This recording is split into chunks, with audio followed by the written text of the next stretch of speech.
What's going on, fellow A-Plusers? It's your boy, Adam Perez. We are back once again with another live episode of A-Plus Hero Report, streaming live for you guys today over on YouTube, Facebook, Twitter, and Twitch. We got 6 incredible topics we're going to be diving into for you guys today. We got some Spider-Man talk, some Spider-Noir talk here, and a ton of other stuff, guys. So sit back, relax, enjoy the show, and we'll see you guys on the other side.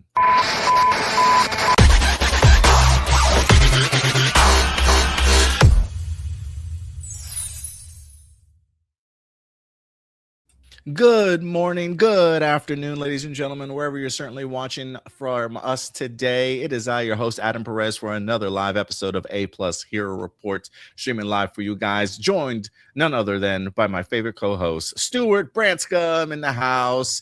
Guys, we apologize. We had some last-minute technical difficulties here. First off, I set up the show for 11 o'clock this morning. Forgetting that we around this time of the year we're usually scheduled at noon. I think I had scheduled it like 11 a.m. last week or something like that, and I just happened to roll over. So not only do we have to push the show back an hour to our regular schedule at 12, but then we had some technical difficulties when it comes to some of the microphones. But it's all sorted out now. We're back. We're live here for another weekly episode for you guys. What's going on, Stuart? Good to see you, buddy. Good to see you too. Yeah, not too much going on my end. How about you? I'm doing okay, man. I've been having some, I don't know if I told you this or not. I've been having some shoulder pain over the past couple of months. It's been really aggravating me and bugging me. And I'm at the point now where I've gone to see a physical therapist. I even gotten like some MRI scans. And your boy has a torn rotator cuff. Or at least like a torn labrum in my shoulder. So it's my arm is all jacked up right now, like limited mobility. It hurts when I move it beyond a certain like angle or a fast reflex, it's pretty painful sometimes. So I am scheduled to visit with an orthopedic surgeon tomorrow morning. To kind of just get an idea after what they see from looking at my MRI scans and stuff.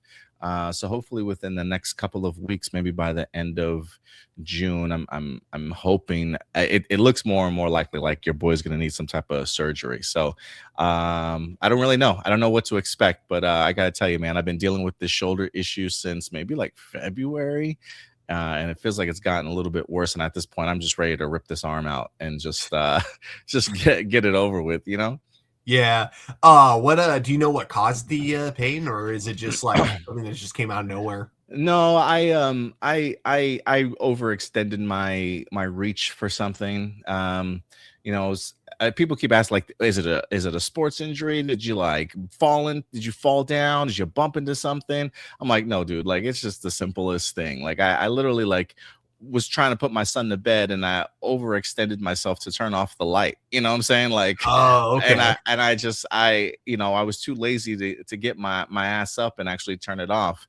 And it was like at the tips of my finger. And I'm like, I can get it. And I just remember overextending, feeling a really sharp, like it felt like a cramping sensation in my shoulder after I turned it off. But that's all I thought it was. I just figured it was a cramp. It's going to kind of go away. And then like the next morning or two is really when like my muscles were inflamed. Like I can barely there's just certain like angles of motion and that my right shoulder just cannot do any longer. And it's really frustrating. But yeah, it's just something as simple as that, dude, being too lazy and reaching for something. I mean, better than like, okay, so it kind of started from high school with wrestling. Like I injured my knee a while ago, and it's one of those things where it like kind of comes and goes every now and then. So I'll go like years with no incidences at all, but then like a couple of years ago, I had to reach under to grab something from my desk, and there was just something about the way I bent my knee. I just hear like this pop, and then suddenly it's like for the next couple of weeks I have to be I can still walk on it, but have to be very careful with it, pretty much. And then there was this time, like back in, it was like 2018 or 2019. I can't remember exactly when, but that was probably when it was at its worst, because it would be like, it would just be so random. Like I'd be walking, a couple of steps, and then like every 20, 30 yards, suddenly I would just, my knee would just like pop for a minute, and it would cause me to like stumble. So I had to be like extra careful when walking, and it's like, it's just weird. It's like something that like, I don't think is like something like super, super serious, but it's just that like, yeah, it's like, I won't deal with it for like 3-4 years. And then suddenly it kind of comes back. And so I just got to like, when it comes back, I just got to ice it more often. And then it usually goes away for another few years. Yeah, I will say, ever since I hit my not even since I hit my 40s, but literally like this year when I hit 43, I'm just like, I've been to the doctors more time than I've ever been in my entire life. Like I've pretty much used, it's May, and I literally have used like all my sick days at work, just going to appointments or specialists or something like that. It's just like I've never had a major surgery in my life. I've never broken anything in my life outside of like, colds and, flus and things like that. I've never hurt myself or anything like that. But now 43 hit, and it's just like, my body's like, bro, we got something for that ass. Like all those years of avoiding it, we caught up to you now. And it feels that way, dude. It really feels Yeah. So yeah, we'll see how it goes. But yeah, guys, look, we're back. Sorry about the old man injuries that I bored you with the first 7 minutes of today's show, but just giving you guys an update as to how your boy is feeling over here. But outside of that, I'm doing great. My son is doing great. Girlfriend is doing all right. We're hanging in there for sure as a family. But this week we got a couple movies. Well, I think maybe one big movie dropped this week, Backrooms. I think we're going to be talking about Backrooms tomorrow on our movie night show. And then I think we're also going to be maybe talking Masters of the Universe. Is that out? The original. Oh, that's right. The original one. I can't remember where I saw it on streaming. It's definitely free on streaming if you want to check it out. I just can't remember where I saw it at. But I think those might be the two movies that we review tomorrow for you guys: the original Masters of the Universe and Backrooms. So look forward to tomorrow's Monday night show. If you guys have seen any of those movies, certainly let us know. Marceline says, saw The Mandalorian and Grogu at a crappy movie theater. The movie was okay, very underwhelming, but the best part is that I saw it with my family, and the event itself was more fun than the movie. I'm glad you got the opportunity to check it out. Yeah, we still have not reviewed Mandalorian and Grogu. I still want to save that for an episode of the Force Report. Maybe I can try and get with Will this week and see what his schedule is, and maybe the three of us will finally review Mandalorian and Grogu for the Force Report, because I definitely want to talk about the movie with you guys. We're also currently working on re-ranking our live action Star Wars movies. I believe I have everybody's rankings except for mine. I haven't created mine yet, so hopefully within the next week or two we should have a new live action rankings for you guys from the Force Report in that regards as well. But look, guys, as we go through today's episode, we always want to know your guys' thoughts. These are simply our A+ opinions as we talk about these topics and articles, but we always want to know yours. So if there's something that comes up that you want to chime in on, give your thoughts on, feel free to go ahead and let your thoughts be known in the live chat, because we love conversing with you guys and whatnot. Oh, you know what, Stuart? Hold on. You can't pull up the comments here, right? I can't, unfortunately. You can't. Okay, I gotta grab something just real quick, because I do want to highlight this on today's show before we go. Give me like 2 seconds. I'll be right back, Stuart. I'll be right back. Sounds good.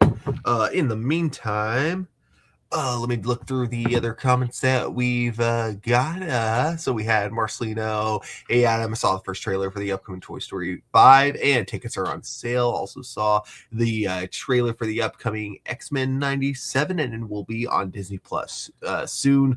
Yeah, I'm very curious because now we have like a whole new showrunner, and it seems like half the season, I think they said like half of it, not the entire season, was kind of rewritten, so it's not going to be exactly like how it would have been like if they had the original showrunner on. So I'm very curious if it's going to be able to keep up the quality of season 1, which I thought was like absolutely incredible. Also saw the official trailer for the upcoming Simpsons special episode, Extreme Makeover Homer Edition. And it will be arriving on Disney Plus. I have not heard of this upcoming special, but I will check it out. So it was announced that Pixar will be premiering Disney. Wait. Also, it was announced that Pixar's Hoppers will be premiering in June on Disney Plus. I forgot that was a Pixar film, if I'm being honest. I knew it was Disney. I didn't know that was Pixar specifically. And finally, last week, Toy Story 5 held their UK red carpet premiere in London on a Disney Plus live streaming. That is pretty cool. Pegsy is also in the house saying, "How's it going?" And then he also says, never mind. And then Kiki and Luca is also in the house. Hi, everyone. Blossom's here. Hiya. And then Pegsy, I've been liking watching Spider-Man Noir. I've also been checking that out. Adam, have you been watching Spider-Man Noir? Yeah, I watched the first 2 episodes yesterday. I probably could have binged the shit out of it, honestly, if I had more time. I'm really loving it. Yeah, I just renewed my Amazon, and so Nice. I was going to catch up with The Boys and Invincible because I have not watched any of it, and I need to, because at this point I don't get to tell people not to spoil it for me. It's like I've had my chance. I still continue to not watch it. So I've accepted that if it gets spoiled for me, that's completely on me. But that being said, I was about to, and then I noticed, wait, Spider-Noir is on. Okay, cool, I'll check it out. I didn't know they would drop the entire season at once, because that's not something Amazon's ever done before, at least not to my knowledge. But I was hooked instantly from the first episode. Did you watch it in color or black and white? I watched it in black and white. When I do it on my television, it automatically is set to color, and I couldn't for some reason switch it over. But I wind up finding something on Reddit. Somebody explained like how to get it to black and white. So I used my phone. I went to the Prime Video app on my phone, and it gives you the option if you want to watch it in true color or authentic black and white. I watched it on black and white, and it started playing, and then I stopped it, and then I went back to my TV and reopened my Prime Video, and now it gives me the option each time if I want to watch it in true color or black and white. But it's noir style, so I gotta watch it in black and white. So I think I'm gonna do two watch throughs, straight in black and white first, and then I'll go back to the color. But black and white is just popping for me, dude. Like, it just looks so fucking good in black and white. It really does. It does. Like it just makes a lot of like the style, like the stylistic like framing, just like you said, it pops more. I think the fog looks so much cooler too. And yeah, the overall just like the overall shading just looks like epic. I love it. We'll talk a little bit more about it because we do have a Spider-Noir topic here today, so we'll probably definitely talk a little bit more about it. But yeah, I'm 2 episodes in for me, and absolutely loving what I'm seeing so far. Did you shout out other people here as well?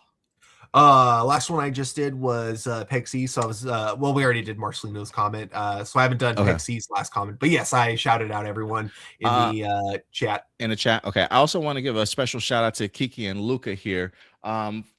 Kiki and Luca reached out to me earlier this week because of an event that they went to, like a cancer charity auction event, and they ended up getting something for us, Stuart. It was sent to me, but it was meant for us in general. But he reached out to me. Kiki and Luca reached out to me and was like, "Hey, I got something for you."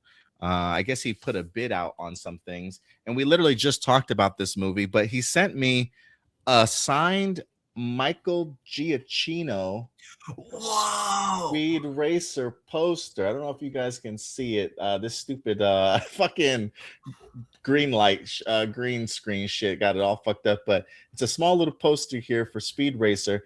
And I remember when we were talking about the Speed Racer movie, how it blew me away realizing Michael Giacchino was the composer. No wonder I absolutely loved the music for that movie. But yeah, he got this at a cancer auction event, and purchased it for us, and sent it our way. So shout out to Kiki and Luca in the live chat for coming through. I wish you guys could see it better because of this stupid green screen. But it's pretty fucking awesome. It's pretty awesome. So thank you so much for thinking about us, Kiki and Luca. We appreciate it. Yeah, thanks. That is incredible. Yeah, I'm gonna it's kind of small. I'm gonna see if I can get a little bit of a frame for it.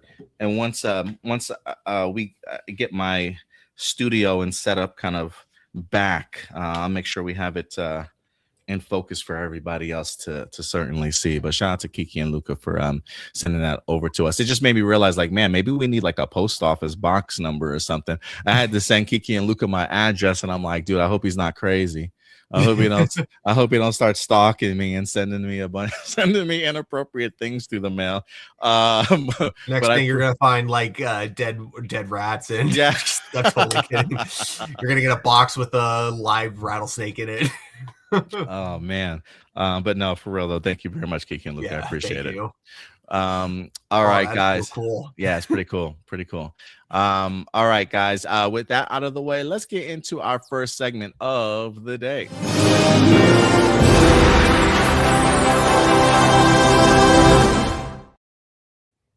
All right, and we're going to get into some honorable mentions. This portion of the show is really just topics that didn't necessarily make our top 6, but felt that you certainly still deserved to know about them. You know, I really don't have too many honorable mentions. This felt like a little bit of a weak side, a week in regards to some news and stuff.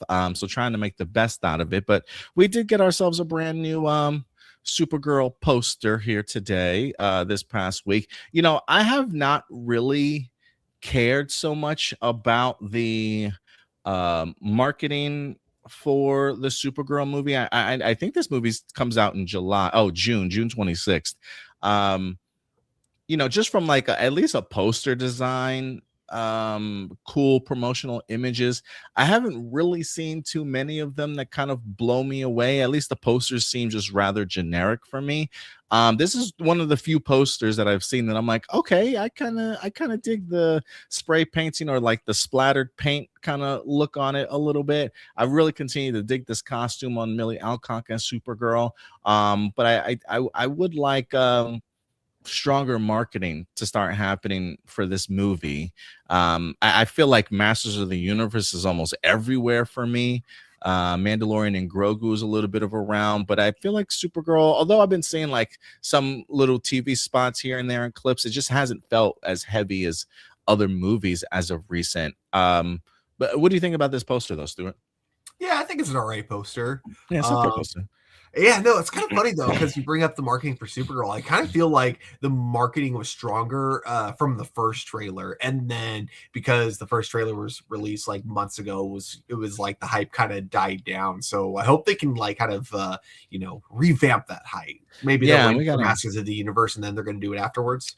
Maybe. I feel like that's kind of cutting it close, but the last 2 weeks, I mean, you can definitely do a lot. Masters of the Universe has been constantly pouring out like featurette after featurette after featurette and cool little social media stuff here and there, with like 2 weeks to go. I think they actually drops this week, if I'm not mistaken. Yeah, I believe it drops this week, if I'm not mistaken. So yeah, maybe after Masters of the Universe, maybe that's when Supergirl will kick off. We did get a new exclusive image from Collider.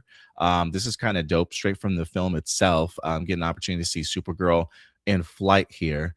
And I don't know if this was a magazine cover that was released or a new promotional image. This is a really cool one also. This is an official promotional image. I just can't remember if it was like an Empire magazine cover or a cover to another magazine.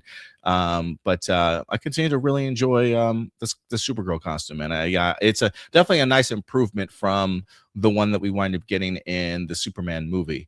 But despite the promotions for this film, I still find myself looking forward to it. Actually, I feel like every time I do get some type of new look at it, the more and more I'm actually finding myself a little bit more excited.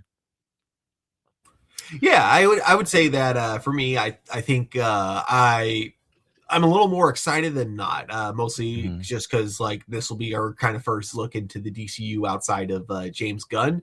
Yeah. So I'm excited for that aspect of it. Yeah. And then of course, just I really did like her, really small cameo, and then I like the direction this is going with her character. Yeah. Very different from what we got with the Supergirl show, which was good in its own, right, of course. But I do like, I like that we're not just repeating what's already been done. Yeah, a nice alternate depiction of Supergirl. So I appreciate them going that route too. And then last but not least, a different world is back in the news. We had talked about this a couple of times in the past. The idea of them Netflix picking up sort of a pilot order to kind of see and feel like what the tone and comedy of the show was going to be like. Wasn't sure if it was going to be greenlit to a full season order, but it definitely was. And now we're starting to get our very first look and teases at a different world as they wind up dropping this image earlier this week. This is the daughter of Whitney and Dwayne Wayne from the original series. She is now headed off to Hillman College, rocking the same shades that her dad certainly used to back in his days in the 90s. But the show is set to go ahead and drop on Netflix September 24th. So they dropped this image, and then I think they did a small little teaser video or something like that for the show itself. So kind of looking forward to it, man. I really want to see what they do with it. Different World always tackled some really interesting topics, some really deep societal topics also. And so I definitely don't expect them to veer away from that. But for 2026, I am going to be interested to see what topics they decide to discuss on the show. But I was a big fan of it growing up as a kid, and looking forward to seeing what a new look to this series is going to be like. But yeah, that's a new first look. Um, other than that, I think that's pretty much all I have. Believe it or not. You know what? Give me 1 second, Stuart. Let me just drop this last. Let me see. Can I? We did also get ourselves a new House of the Dragon season 3 trailer. Have you had Ooh. to see it, Stuart? I haven't actually. Oh, you haven't? Okay. Uh, since you haven't, we're gonna play it for you guys.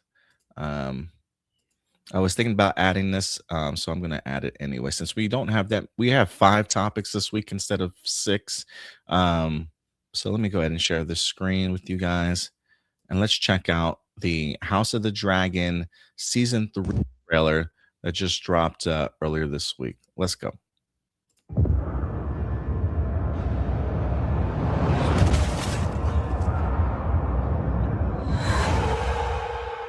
These are turbulent times.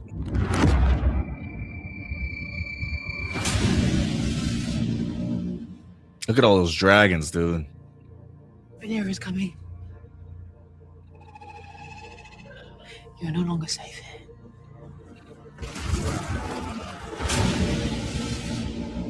Their defeat is written. We'll secure the city without further bloodshed. The Queen has many dragons, but her subjects do not feel safe, nor should they.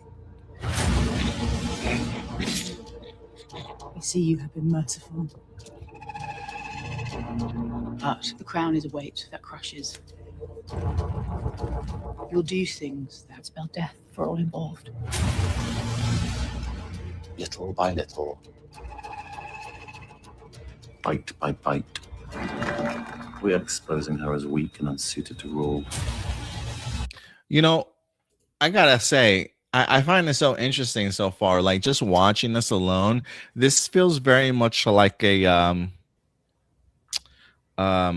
be careful what you wish for type of thing, in the sense of she's been wanting to get onto have her seat, right, be queen, and now it seems as though now that she has it, it's a lot more difficult than maybe she envisioned. and now all this horrendous shit seems to be kind of going down, or like a pushback against her finally getting what she certainly wanted. At least that's the tone that I'm feeling. Yeah, it's one of those things where a woman taking up, being the queen, being the leader in like this kind of a world, I mean, even in the real world, she was bound to come across this kind of stuff regardless. But now having the fact that the throne was like taken from her before she could even have it, and her having to fight her way here, it'll be very easy for people who don't want her to have the throne to sell it as, oh, she literally just took it for herself. She literally conquered the city and just took what wasn't even hers to begin with. That'll be an easy narrative for people who don't want her on the throne to sell. So yeah, definitely it's going to be interesting to see how, like, because you have the conflict of her needing to take back her kingdom, and then the conflict of her needing to win the people over. Yeah. So it'll be interesting to see how she handles both if she can. Yeah, absolutely. Yeah, this is crazy. Queen of Bastards. That's crazy. That's kind of how they view her. But let's go ahead and continue. Mm-hmm. My enemies have been allowed to muster their strength. She'll certainly fail. And we raise our own throne. In a war, all suffer.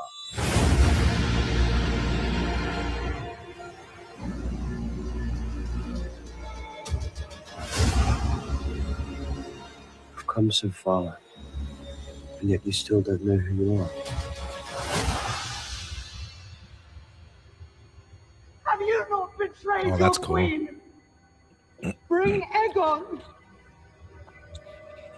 the Hey, usurper, to me.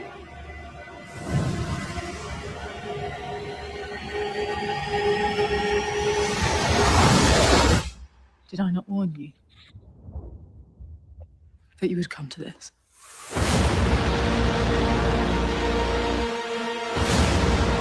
damn, bro. This comes out Like, June 21st, guys. So make sure you guys are ready. Oh, definitely. Yeah. The producers are like, all right, you had your little break with Sir Duncan the Tall and Knights of the Seven Kingdom. Now it's back to the serious politics. Yeah, for real, man. This looks like this is going to be the season that we've definitely been waiting for a really long time. So I'm excited for this to go down. I might have to do a little bit of a rewatch after I do this. Finish up with Spider-Noir. Rewatch of season 2 might be on deck right now to get ready for the new season. Yeah, but let us know your guys' thoughts. Yeah, I've been doing a lot of gaming again recently. And so one thing I kind of like to do if I'm playing a game like Fallout and I'm going in between cutscenes, I'm doing like a lot of exploring. I love just like in the background having shows that I've already seen before playing in the background. It's like kind of background noise. Nice. Yeah, that sounds like something I might have to do also. But yeah, guys, let us know your thoughts in regards to some of the honorable mentions that we tackled here today. But other than that, man, are you ready to get into these main topics with me, Stuart? Always. Let's go ahead and dive into these, shall we? We've got a couple on deck. We're Spider-Man in it all weekend, y'all. We got Spider-Man Brand New Day talk for you guys. Empire Magazine went crazy this week with the new details and insight in regards to the upcoming movie itself. Now that we also have the premiere of Spider-Noir, we got Nicolas Cage that's doing interviews, kind of talking a little bit about the series and getting involved with the show and bringing it to life. We even have our very first look sort of at X-Men 97 season 2 as we wind up getting ourselves a brand new trailer. We'll probably play that for you guys also along with some new images and a ton more for you guys here today. But let's go ahead and kick off today's show with Spider-Man Brand New Day. This is a movie that every time that I continue to see new things for, at this point, I don't necessarily know if maybe give me one more trailer, Stuart.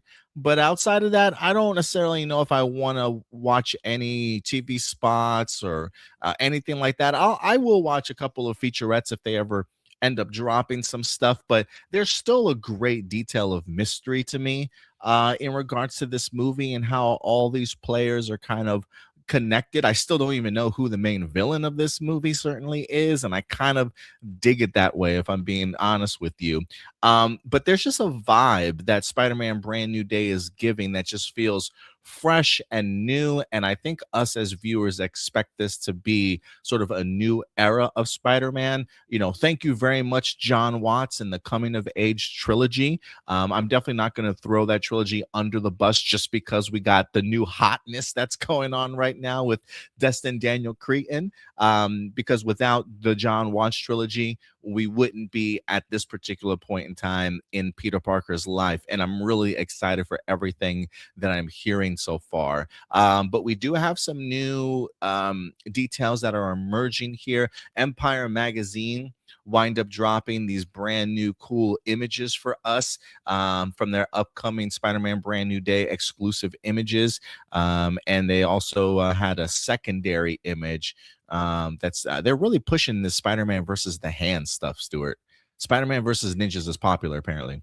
Yeah, it makes me a little bit more, because I thought from the first trailer that we saw, we got like Spider-Man with one shot with the hand. Two shots with the hand, which made me think, okay, so the hand are probably a very small part of this movie. I assume a lot of what we see in the trailer is just part of an opening montage to show what Spider-Man's been up to, and I thought the hand would be part of that, but it seems like no, they're going to be a bigger part of this, like as a whole. And so I'm just kind of like, are we going to see Daredevil in this? Like, I don't know how that would work because he's in prison, but like, can they figure that out? Can they make it work like story wise? I don't know. Yeah, I'll be I mean, we already know that we got Punisher in here. Now we've got the Hand in here. Maybe they just know Spider-Man versus ninjas is always a cool thing, so let's just keep highlighting it. That's what people keep talking about. But I mean, who knows? We'll see exactly how much of a impact they actually do have in this movie. But we do have Kevin Feige out here talking, Tom Holland talking a little bit more about the relationships and the growth of Peter Parker in here. So let's go ahead and highlight a couple of these as well. So let me go ahead and pull this up. We're going to go through some of these articles for you guys. Let's start off with Spider-Man Brand New Day brings classic elements of Spider-Man back. And we also even have a new exclusive image. I'll go ahead and pull that up for you guys as we talk about this this particular article. But let's go ahead and dive into this, Stuart. It says, but the arrival of Spider-Man Brand New Day will take Holland's Peter Parker into a new era. Now a fully fledged, friendly neighborhood Spider-Man operating in NYC, isolated from his friends, since the world no longer remembers who he is. As Marvel boss Kevin Feige explains, it sets the stage for perhaps the most comic accurate Spidey yet. He says, it is the first Spider-Man film that we've made in the MCU that is focused on the classic elements of Spider-Man. He's doing the Spidey things of living in a rather sad small apartment, listening to the police scanner, and going out and using his great power responsibly. In the absence of his friends and following the loss of Aunt May, Brand New Day sees Peter burying himself in his web-slinging work while his powers undergo strange transformations. The director says he is dedicating his entire existence to his job. That's the core theme that I find incredibly relatable. I think most people at certain points in our lives have gone through loss, at least for me, and I think for many people the result can be screw it, I'm just going to work. I'm going to do nothing else but work. That's obviously not the most healthy state.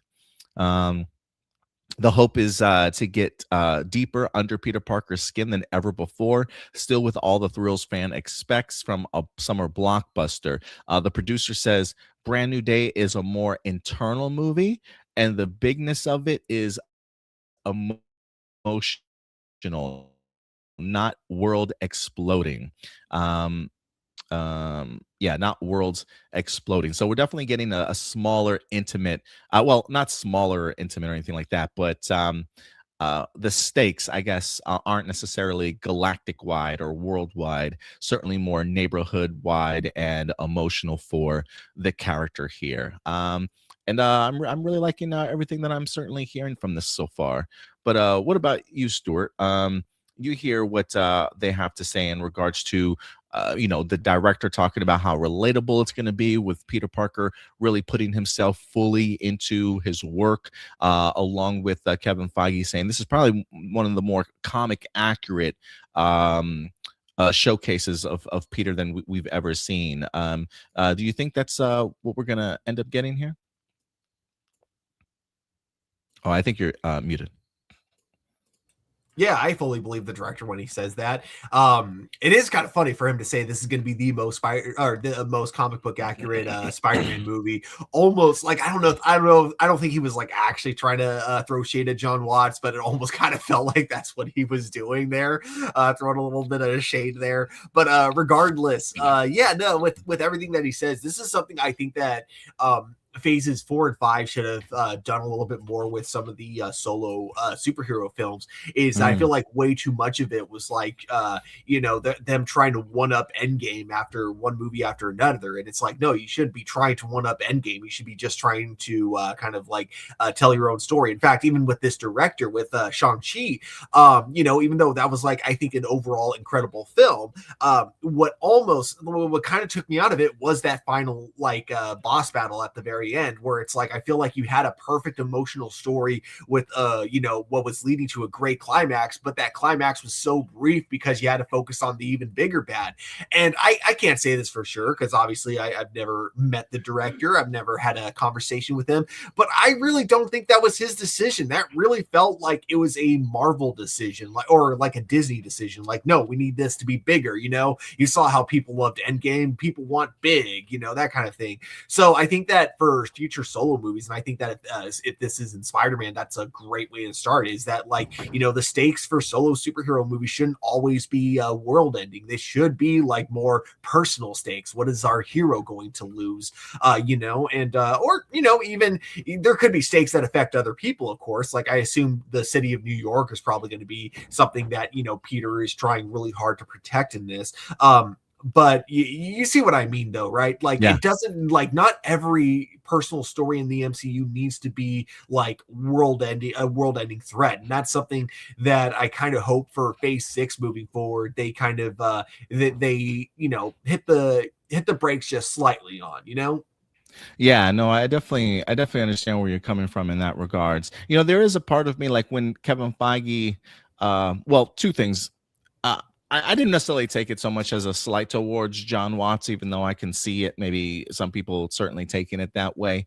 But like when I I do think that like John Watts's trilogy, while it's certainly focused on sort of like what felt like maybe that Steve Ditko and Stan Lee era of the Amazing Spider-Man, very early stages, him in high school, him and his incredible sort of supporting cast. But at some particular point in time, Peter does certainly grow up, and there are elements of a more grown-up Peter Parker in the comics that still also deals with loss and having to maintain a job and kind of pay his rent and stuff, right? That's while I understand Kevin Feige saying it feels like a more comic accurate Peter Parker, I think it's probably just a more comic accurate like maybe like era of Peter Parker's life, like one of the many eras of Peter Parker's life that we're going to kind of peel back the layers on and explore just a little bit more. So in that regards, I can easily see where he's going with that. In regards to Daniel Cretton's comments of throwing himself sort of fully into work, I think a lot of us can easily relate to that. Like there have been aspects of my life where like I just feel just either down in the shitter or just things aren't necessarily working out for me the way that I want to, and the way that I mask a lot of that is, I'm gonna focus on the YouTube channel. Like, I'm just gonna throw myself into work, put my head down, and just do what I need to do. Not necessarily certainly the healthiest, but I can easily see why Peter would fall into that. And so, you mentioned the idea that not all movies need to be, world building. It doesn't have to, overdo Infinity War or Endgame sort of thing. And I think that's exactly what we're going to get here in this movie, a movie that remembers to focus on its characters and the emotional state that he kind of finds themselves in. And so there's one of the reasons as to why I find this so refreshing in regards to like a new era of Spider-Man and a new trilogy of movies, just because we know that he's in a completely different aspect of his life than he's ever been before. And this is probably one of the few great character progressions that I've seen for some of our MCU characters compared to others. I think they just really have their finger on the button in regards to Peter Parker's life and what they really want to explore that people can easily kind of relate to. So from that standpoint, I think they're definitely onto something special here. But they also talk a little bit about, shout out to Blossom today for certainly coming through. We appreciate you coming through today, Blossom. Tom Holland talks a little bit about his involvement this time around in regards to the like what he brings to the table when it comes to creative ideas for Spider-Man. As he's been with this character for certainly the longest time, it's always interesting, like the way that we view Tom Holland, somebody that has loose lips when it comes to rumors, right? And the idea of maybe them not wanting to get him as involved in regards to like all the details of the Spider-Man story, so he doesn't go out there and spill the beans on stuff. Well, things have definitely changed for Tom Holland, and I love this aspect of the Empire magazine article that really highlights the growth of Tom Holland in this regards. It says Tom Holland pitched Spider-Man Brand New Day's spider puberty story. He says they like the idea, is what he says. But it says Holland became instrumental in creatively contributing to the next era of Peter Parker.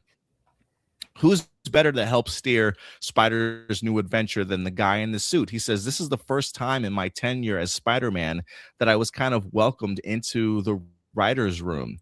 He said, we met once every 2 weeks to pitch ideas and discuss our ambitions and what we wanted to try and do. He was even instrumental in kickstarting one of the most significant plot points, Parker's powers are evolving in unusual and unexpected ways. He says, my pitch, when I came to the table with it, was called Spider Puberty. He says, what happens if Peter Parker is losing control and things are changing? The core proved instrumental in what Brand New Day became. He says, Spider Puberty was my tagline pitch to the studio, which was immediately shot down. He says, but they liked the kernel of the idea, and it grew into what we have in the movie now. Returning to the character nearly 5 years after we saw him, Holland is ready to steer Spider-Man and ensure that eventually there's life beyond Peter Parker too. He says, for whoever's next, whether that's Miles Morales or a Spider-Gwen or a Spider-Woman or something like that, I would love to be part of setting up the next chapter. Whatever that looks like, I don't know. But if I could do what Downey did for me, then I would be so content swinging off into the sunset. Spoken like a friendly neighborhood Spider-Man. So really two big aspects here that I find interesting. The first one, Stuart, being whenever he says spider puberty, it just reminds me of like the spider tingle, and how like Peter Parker hated that. Like, please don't call it the spider tingle. Like, so in regards to spider sounds, like just like just like an inappropriate name for spider senses, you know. It just felt weird and dirty to me when he said spider tingle. But spider puberty almost feels the same way a little bit. Like maybe we shouldn't name it that. Like I get what you're saying, Tom Holland, but I can see why maybe the studio's like, yeah, we're not going to put spider puberty in the movie whatsoever. But I like the idea.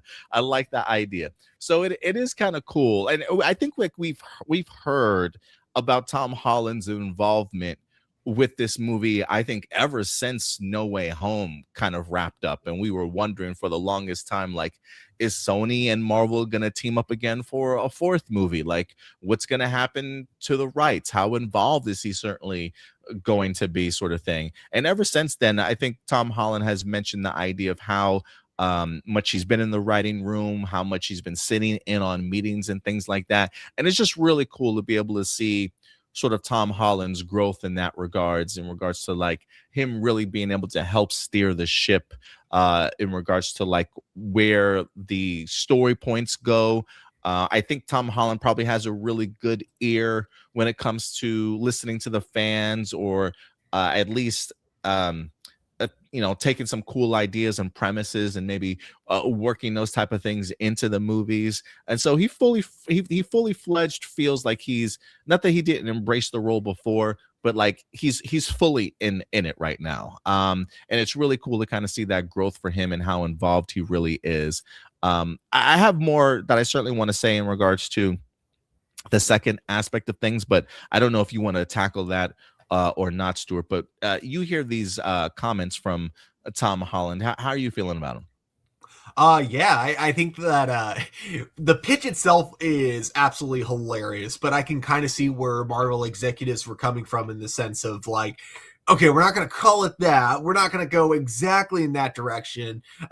Especially because, like, I mean, dude just graduated high school, so it would be kind of weird if, like, puberty was only just now hitting for him. I mean, even if it's, like, a mutated spider kind of puberty mutation thing. But regardless, I can see where Marvel's coming from and going, we're not going to exactly go with there, but we like kind of where you're coming from. And again, you know, this is something that we've seen, like, in the Spider-Man comics, and, you know, for me, like, the 90s Spider-Man cartoon, where, you know, his abilities tend to change and evolve over time. And one thing that we see in the trailer, and then Tom Holland himself has mentioned, is like, we know one thing that he's going to get here is organic, organic webs, basically. So I think that, like, in a lot of ways, this is kind of that pitch was a good starting point. But yeah, it's going to be up to the movie itself to see, you know, where they take that. But I do feel like because I've seen this kind of trope done in a few other things. In fact, I think it's very similar in a lot of ways to Spider-Man 2, the Sam Raimi one. I do wonder if this is going to be one of those cases where Peter trying to fight all the changes happening to him is what's causing the changes to become even worse. And so it's going to be one of those at the very end, he needs to fully embrace that he is Spider-Man, and that, I don't know, depending on what other changes happen to him within the movie, I feel like that's going to be what kind of causes him to completely upgrade by the end of the movie. But we'll have to wait and see. Oh, you're muted. Shout out also to Blossom today in the live chat with the super chat for us today. Spider puberty turbo weird. Yeah, definitely definitely a weird pitch for sure. But we really appreciate you coming through with the super chat today, Blossom. That definitely does go a long way. If you guys want to support the channel, remember, we don't have any sponsors here or anything like that, so our growth of the channel is really dependent on you guys. So if you want to go ahead and help out the channel anyway, feel free to go ahead and send over a super chat. We really do appreciate it. But if you can't, because things are tight out there in the world, people live in paycheck to paycheck, the best way to support the channel, subscribe to the channel, like the video, clip these videos, share these videos, whatever the case may be. Marcelino says, please don't give us Man Spider because he's lame and there are better Spider-Man villains to use. Blossom says, I forgot the cartoon discussed that part of Peter. He tried to talk to Professor X about it, but to no avail. I will say this. I am fascinated. I do love the idea that he wants to be also a mentor for whoever is certainly coming next. I mean, I think Tom Holland is very aware of like maybe how many more movies he's got in him. How long does he certainly want to go ahead and do these movies for? I certainly expect at least 2 more movies from Tom Holland after this one. I would think that he would want to go for another trifecta here. But we are getting to that point in time where the next generation has to certainly start stepping up a little bit. And whether that it turns into a Miles Morales live action, or even like he mentioned, the Spider-Gwen or even a Spider-Woman, both things that have been teased for us in the in the future. I do like the idea that he wants to do what Robert Downey Jr. certainly did for him, and the mentorship of Peter Parker for other characters, especially like a Miles Morales or a Spider-Gwen, is heavily in the comic books themselves and in other sort of maybe animated features that we've kind of seen before also. So I think that's a really great direction to go. And I really appreciate somebody like Tom Holland, who's been in the spotlight and been in this big, significant role, ready to give his wisdom to whoever else certainly might step up in that live action form and kind of and kind of take over for him at some particular point in time. I do see a world in which we live in which maybe the next Spider-Man movie or two eventually starts hinting at a mentorship or a changing of the guard. But I am kind of curious as to whether or not still like what Sony's plans are for something like a Miles Morales, right? Like when Tom Holland finishes his run as Spider-Man, is the MCU and Sony still gonna team up to do future Spider-Man movies, but like in a rebooted sense with Peter Parker, and Sony's gonna handle Miles Morales? Or will Miles Morales truly take over as our live action Spider-Man, while maybe the Peter Parker Spider-Man kind of rests on the shelf a little bit after we've had so many iterations of the character? But regardless what the future might hold, it's really inspiring to see Tom Holland ready to help those out in that position. It is going to be very, I imagine anyways, very confusing for casual audiences, because we're going to be having pretty soon, because if what he's implying is that, yeah, he's going to be mentoring the next Miles Morales, or yeah, the next Spider-Man being Miles Morales, and then also knowing that Sony themselves want to reboot Spider-Man again, but outside the MCU, it's just making me wonder, are we going to have like then several different Spider-Man franchises going like at the same time? Are we going to have the Peter Parker Spider-Man that's part of the MCU, the Miles Morales Spider-Man part of the MCU, the Sony Spider-Man part of Sony, and then of course we'll probably still be continuing the Spider-Verse Miles Morales series as well. But yeah, it's it is kind of funny because I think that when it comes to the future of Spider-Man, I think that Tom Holland probably knows about as much as we do, given that like it's not like other Marvel actors where they sign a contract and they have like a 6-movie deal. In Tom Holland's case, it's like the last contract he signed was for 2 movies, if I'm not mistaken. One of them being a Spider-Man movie, one of them being a non-Spider-Man film. So this is the Spider-Man movie. Now we're going to see soon what the non-Spider-Man movie is as well, which is probably going to be one of the Avengers. And then after that, it's like, oh, well, we got to renew his contract now. Yeah, do you think the idea of concurrent or like multiple Spider-Man franchises would confuse people?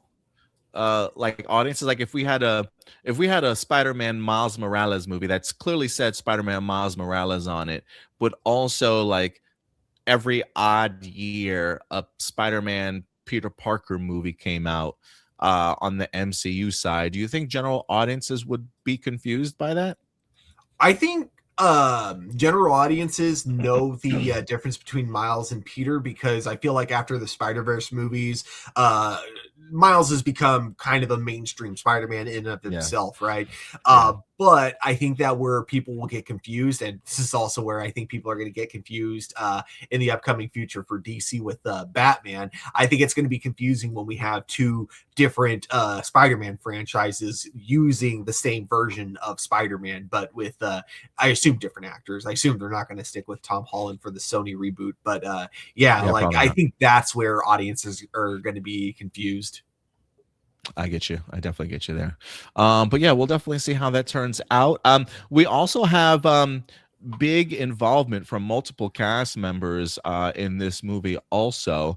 Empire Magazine also had a great breakdown of the relationship between Peter Parker and the Punisher. Now, I just got done watching Punisher: One Last Kill. I watched through it twice, Stuart. Did you have the opportunity to see it as well? I have indeed. I did do a review for it. It is currently up on my channel. You guys certainly go ahead and check it out if you want to hear my thoughts on One Last Kill. But after watching it, I am still very much intrigued to kind of see how they plan on taking Nat Frank Castle and certainly putting him into this particular movie. Based off of everything that I've seen, it still hasn't given me that answer. And still the way that people talk about it, especially Tom Holland in this new Empire Magazine article, I still don't know if I'm going to like it or not, or if I feel like it's going to be watered down, or if they really did find that true balance towards it. But I am fascinated by it, especially after this special presentation. But let's go ahead and bring this up. This is here we go. Empire Magazine says the Punisher in Brand New Day will be authentic to the Frank Castle we know. And they do highlight with this awesome shot here of what looks to be Frank. He's still firing off rounds, Stuart. Like these are not blank bullets whatsoever. He's definitely aiming at somebody. And I'm kind of curious if this is Peter Parker coming in to be like, yo, chill out, Frank, and like maybe, miss his aim a little bit, or mess around with his aim a little bit to kind of save some lives at the same time. So I am kind of curious as to what this balance is going to be like. But let's explore this article, and maybe they'll give us some more insight here. As Holland tells Empire, fans will see consistency with what's come before from the Punisher. He says, I know that there are concerns about taking a sort of R-rated character and putting him into one of these movies, but the way we've designed the world around him feels very authentic to the Frank Castle we know. If the MPAA would look less favorably on the Punisher's actions, the same goes for Peter Parker himself. There are fun ways to get around the fact that he swears all the time and kills people, is what Holland teases.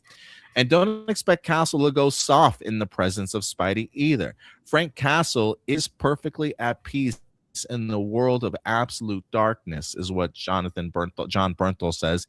He's not looking for a buddy. He's not looking for a friend. He's not looking for a hand to pull him out of the hole that he's in. He's fine living in there. In fact, all he wants to do is dig deeper.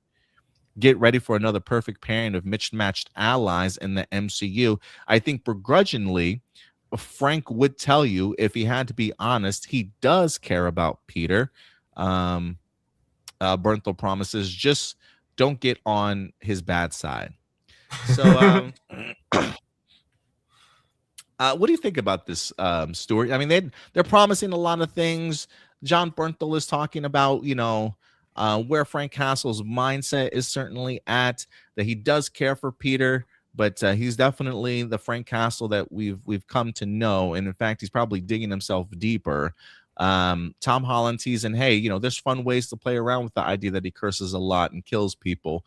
What are you expecting from this kind of duo in this relationship? Because it almost feels like there's more to it than just a simple cameo in here. But what are you feeling from this? Yeah, with the line of Frank Castle deep down does care about Peter, I'm like, wait, okay, so maybe they're not adapting the story that I thought they were from the Spider-Man cartoon. So like, I'm not sure if we're gonna have the Punisher trying to hunt down Spider-Man. So I'm very curious how, like, if this is the case, if the two of them have an actual like connection at this point, like they're working together and it's like they actually seem to know each other, I need some backstory on this. I need to know when and how this started to happen, if that's the direction you're going with.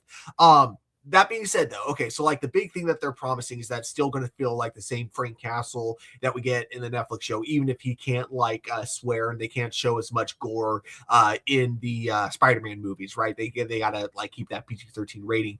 I think it could be done because it's been done before. I mean, I feel like if you can have It's Always Sunny in Philadelphia crossing over with Abbott Elementary, you can have the Punisher in a Spider-Man movie.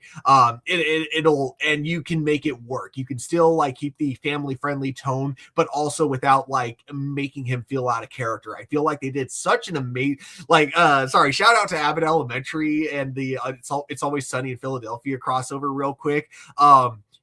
The way they pulled it off was like kind of brilliant. You know, the characters never felt watered down, surprisingly, despite the fact that they couldn't like go quite as all out as they would in their own show. And then when the crossover continued in It's Always Sunny in Philadelphia, kind of same with the characters in Abbott Elementary. You get to see them swearing a little bit more than they would in their own show, but they still felt very much like the same characters like from Abbott Elementary, just like, you know, It's Always Sunny in Philadelphia characters felt like the same characters when they were in Abbott Elementary. So it's just, it can be done is all I'm saying. I think like that show pulled it off so well. I think you can easily pull it off with the Punisher. And then, you know what? Same with Deadpool. I think you could have Deadpool in an Avengers movie and keep that movie PG-13 while keeping Deadpool the same character we all know and love.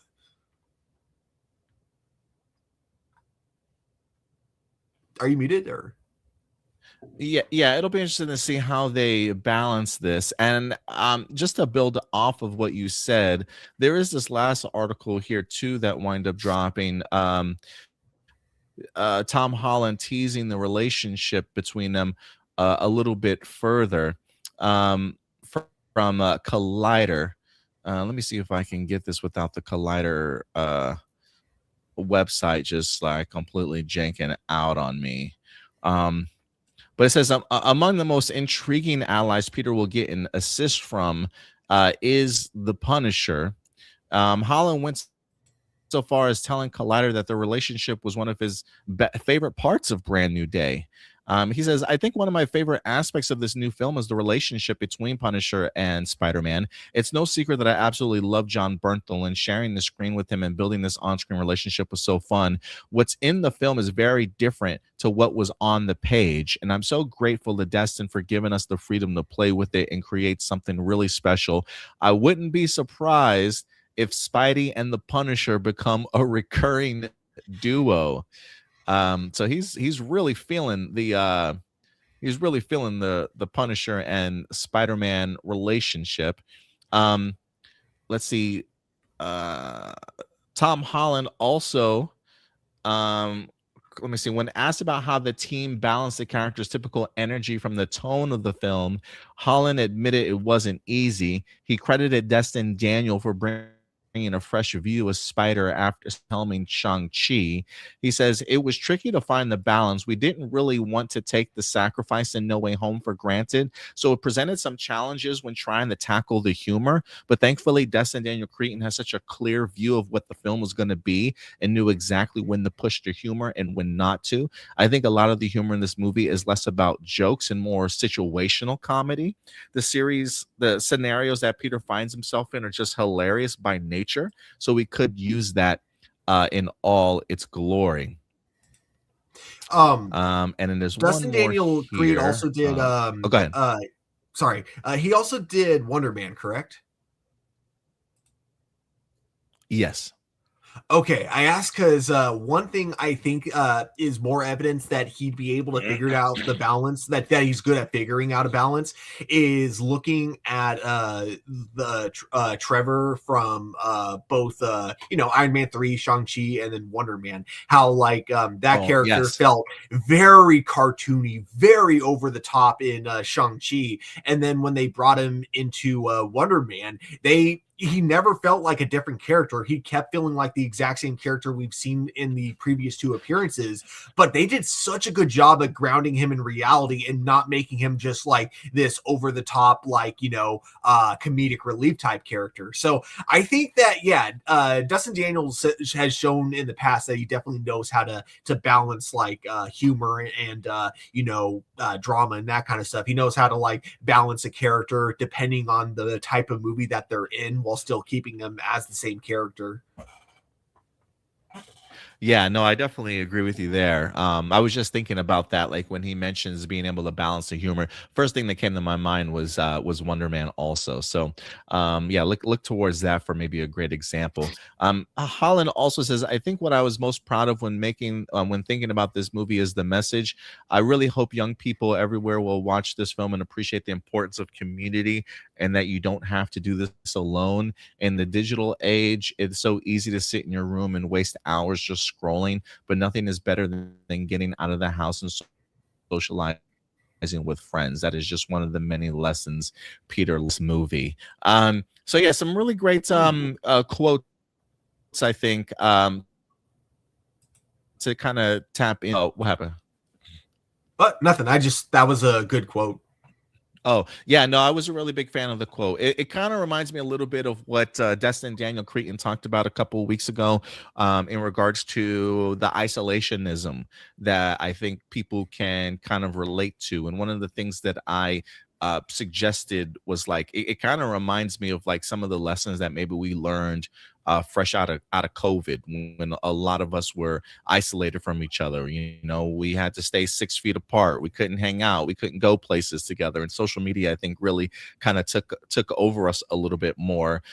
Just the importance of being able to connect with people again. And I think being able to see Peter Parker in sort of that isolated mind state, not talking to his friends, not having people around that he can kind of connect with. I think this would be a really good lesson for people to hopefully find the importance of reconnecting with their friends again and going out and actually doing things and being a little bit more active. Marvel Studios has been really great lately, I think, of giving us relatable lessons. One of the things that I go back to is the Thunderbolts movie as of last year in regards to not being afraid to tackle the concept of mental illness. I think the idea that Marvel Studios is tapping into relatable themes and working those into some of our favorite characters, I think will really go a long way, because I do think the message itself will certainly outlive the movie. And if you can find something that Tom Holland can really tap into as Peter Parker that can connect with the fans, I think you might be onto something here. So some really great quotes, I thought, Stuart. A little bit more insight in regards to the Punisher friendship. Tom Holland thinking they should have maybe a recurring duo is kind of a surprise to me. I'm like, how much fun are they really going to be having on screen? Like, what is this back and forth banter and relationship certainly going to be like? But is there anything that was said out of this last article that jumped out at you? I think just Tom Holland talking about how he wants this to connect with people, especially because we see Peter completely alone at the very end of Spider-Man No Way Home, and so now we're going to see like the consequences of that in this movie, like the toll it could take on his mental well-being, and the idea of how like being someone in his particular situation, reaching out to other people can be such a challenge, but not doing so is only just gonna like cause that mental illness to like grow inside you. Man, I think if I have any concern about this movie, is this seems really ambitious, this entire movie, with everything we've been hearing about it. We're hearing all these different themes, these different plot details that are going to be in this. We even see in the trailer so much going on. So I think like in the back of my head, my concern is are they going to be able to pull this off? You have so much going on. Is this going to be like, are these themes, all these plot elements, are they going to flow together, or is this going to be a really big clusterfuck? Yeah. I'm really hoping, you know, they can pull this all off, because like everything I'm hearing about it sounds cool. It's one cool thing after another, but it's just like these cool things just don't feel relevant to each other. And so I think that's where my big concern for the movie comes. But you know, I think that so far he's proven himself as a director with the two projects he's done within the MCU, with Shang-Chi and of course with Wonder Man, both absolutely excellent. He's shown that he knows how to basically humanize characters that are larger than life itself. So, and that's what you need with Spider-Man. More than anything, Spider-Man is one of the most human, I think, when it comes to Marvel, because he was kind of the character that showed, hey, us as audiences, we love characters we can relate to. And that was like what Stan Lee had in mind when, you know, Spider-Man was first conceived, is that he was meant to be a character that your average everyday person could relate to, which was something unheard of with superheroes. So that is the most important thing to get right with this movie. And it seems like that is their priority with this film. So already I'm definitely, excited to see how it all turns out. But again, nervous. Yeah, no, I'm exactly right there with you. I mean, I think from a directing standpoint, they definitely got the right man for the job, and the right man to really focus on where Peter is at in his life.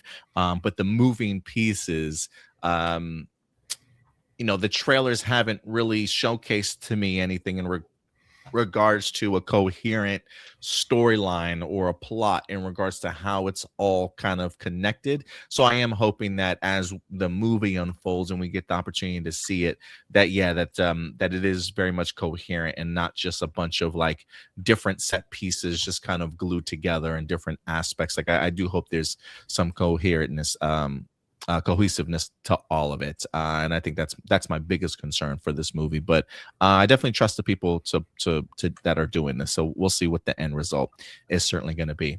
But yeah, guys, let us know some of your thoughts. You've heard some of these quotes. Are you wary of the movie? Are you more confident in the film? Is there a particular quote that really stands out to you, or a relationship that you really want to see focused on a little bit more? I definitely want to know your guys' thoughts in the comment section box below. And with that out of the way, Stuart, let's move on to our next topic. We're going to stay into the world of the webheads, but we're going to go from Spider-Man Brand New Day to a series that just recently dropped over on Prime Video, as Spider-Noir is finally here. That's right. The Nicolas Cage-led Spider-Noir has finally dropped for us. All 8 episodes are currently available for you guys, so it's not like you have to wait week to week for this to certainly happen. If you want to go ahead and check out the series, again, you can watch it in black and white, or you can watch it in true view color. Now, if you happen to have issues finding it in black and white, because when I first went to Prime Video, it just immediately started playing in color. It didn't even give me the option to change it out. So just to bear with me here, if you want to watch it in black and white, if it's not immediately available to you, go to Spider-Man Noir on sort of like the Prime Video app, perhaps on your phone or on your computer.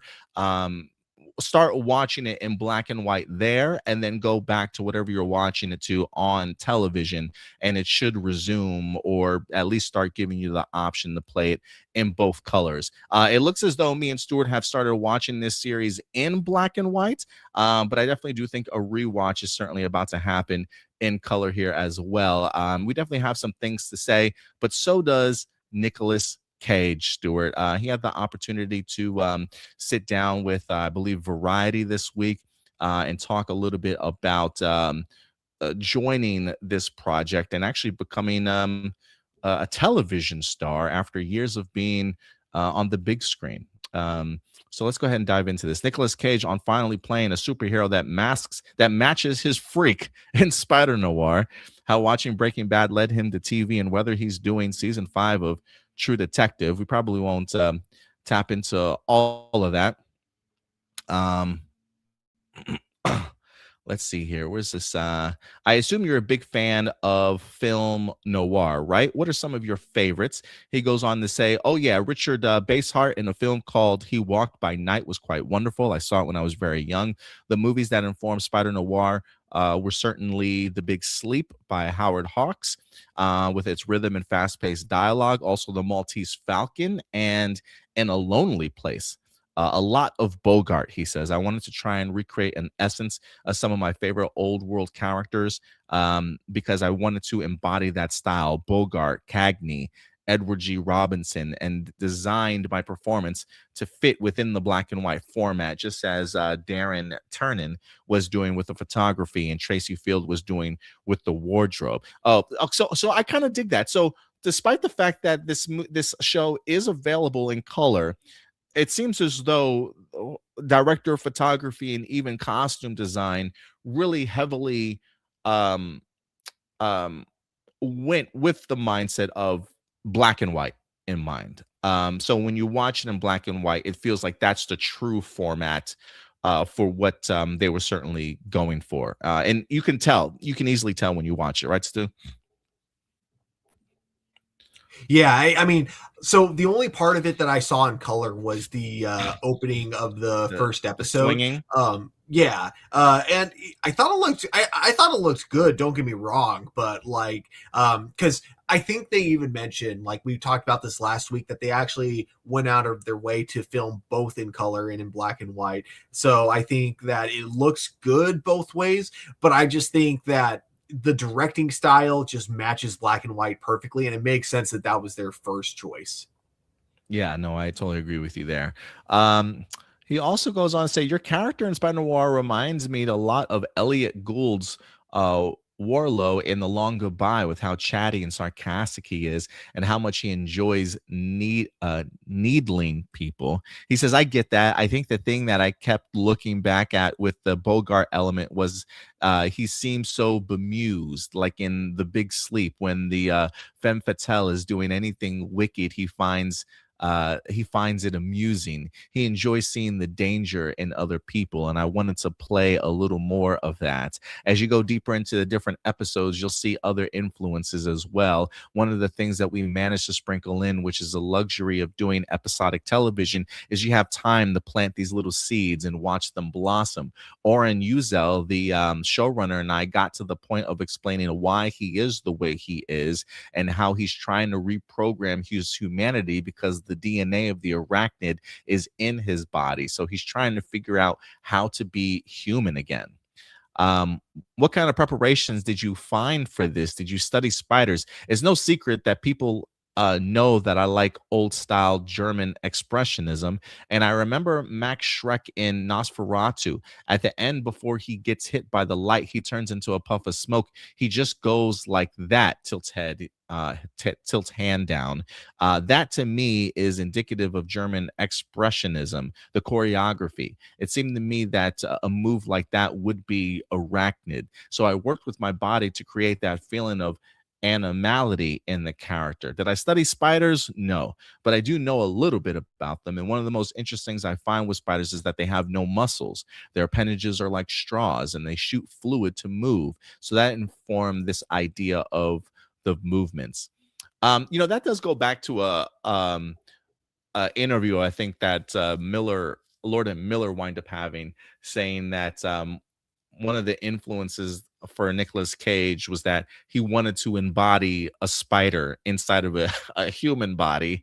And I've only seen 2 episodes at first, but there do seem to be elements of it at times. Sometimes when he's fighting, sometimes the way he expresses himself, it almost feels like he feels a little bit out of his element or out of his body at times with how he expresses himself or how he kind of reacts to certain situations kind of here and there. He doesn't seem like he's quite right in the head at times, and so I can kind of see a little bit of where he's coming from here.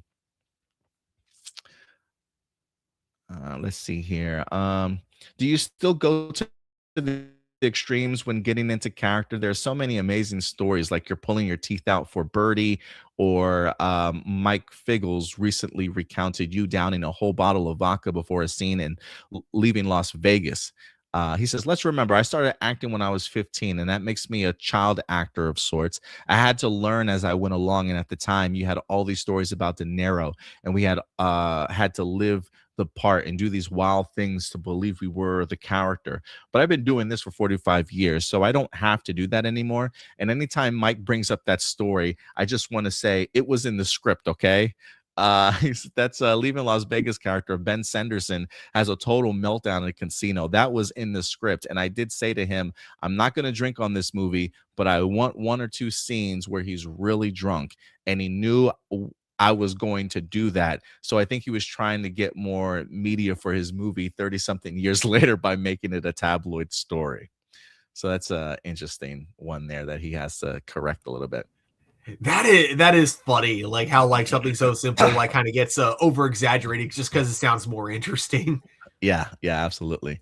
What made you decide to come to television? The line between cinema and TV has blurred a bit over the years. He says, I was adamant about not doing television because I didn't want to do anything that was too homogenized. I can never pronounce that word, or that has or that was like everybody else. And my son sat me down during COVID and he showed me Breaking Bad. I began to see the actors in that show were afforded the luxury of time to tell their story. I saw Bryan Cranston staring at a briefcase for what seemed like a minute. I couldn't take my eyes off of him, and all he was doing was staring at a briefcase. And it occurred to me that you can't do that in movies. You don't have the time. I thought maybe with an 8-hour narrative, I can start planting seeds for a character that can bloom into something that I don't have the luxury of time to do in the movie. That was the main attraction. I waited for something that I thought would be special. And I can tell you that with Spider-Noir, the vision that I had, my imagination manifested in the exact way that I'd hope. And it was scary and it was risky. I was constantly worried that I was going to get fired because I was doing these things of channeling old actors and colliding it with Stan Lee's masterpiece that is Spider-Man to create this Roy Lichtenstein pop art sensation of sort. I didn't know until I fully saw the 8 episodes whether it was going to work. I was very nervous about doing television. I'll tell you, one of the producers says we're going to do this read through because we haven't hit yet with Amazon, and you got to make sure that during the read-through you don't mumble. I was so nervous that I called my good friend Charlie Sheen, who's done a lot of television, and asked him for advice. He says, well, what's the hardest part, Nick? The read-through. So what is it that you're nervous about? And I said, one of the producers said, don't mumble. He says, I'm sorry, who told you not to mumble?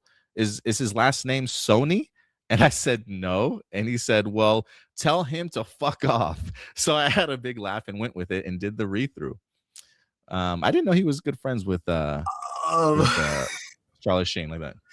I was gonna say, like, he's not someone I would take advice from when it comes to television acting, you know. Yeah, just all the stories I hear about him on 2.5 Men. Maybe look for a little bit of a different role model. Yeah, for sure. But yeah, so just a little bit, you know, I will say this. I am really, you know, first off, the aspect of movie stars and television stars have definitely been blurred these days, and I think streaming service has certainly done that. I almost think it's almost more lucrative now, maybe for stars to do television than it is for them to do movies, because it just feels like there used to be a time when we might watch something like I'm just going to use this as an example, like a CW Arrowverse show, right? And be like, those actors are clearly TV actors, right? Like, not to say that they're not good enough for movies, but there is like just this is difference, right? Like we would there was never a time that I would watch Arrowverse and be like, oh man, I bet you Denzel Washington would have loved to have played Black Lightning for this show, right? Like I would never have said that. But we are at a time now where like I could easily see if you were to find like a really great character for Denzel Washington to play superhero wise, and you're like, let's do a limited series or an 8-episode season or a couple episode seasons of television, there's probably a chance you might be able to land Denzel Washington for a television, like a streaming service series. Maybe Denzel Washington's still too good for streaming services, but the point is that there's a lot more actors these days that have no problem with doing TV series for streaming services, and also kind of movies as well. And the fact that Nicolas Cage, who I definitely consider a movie star based off of especially just how long he's been in films, some of the great classics that he's certainly been in, to be able to find worth and the importance of being able to have 8 hours to kind of tell a story and be able to really craft your acting skills and, you know, really showcase what you're capable of.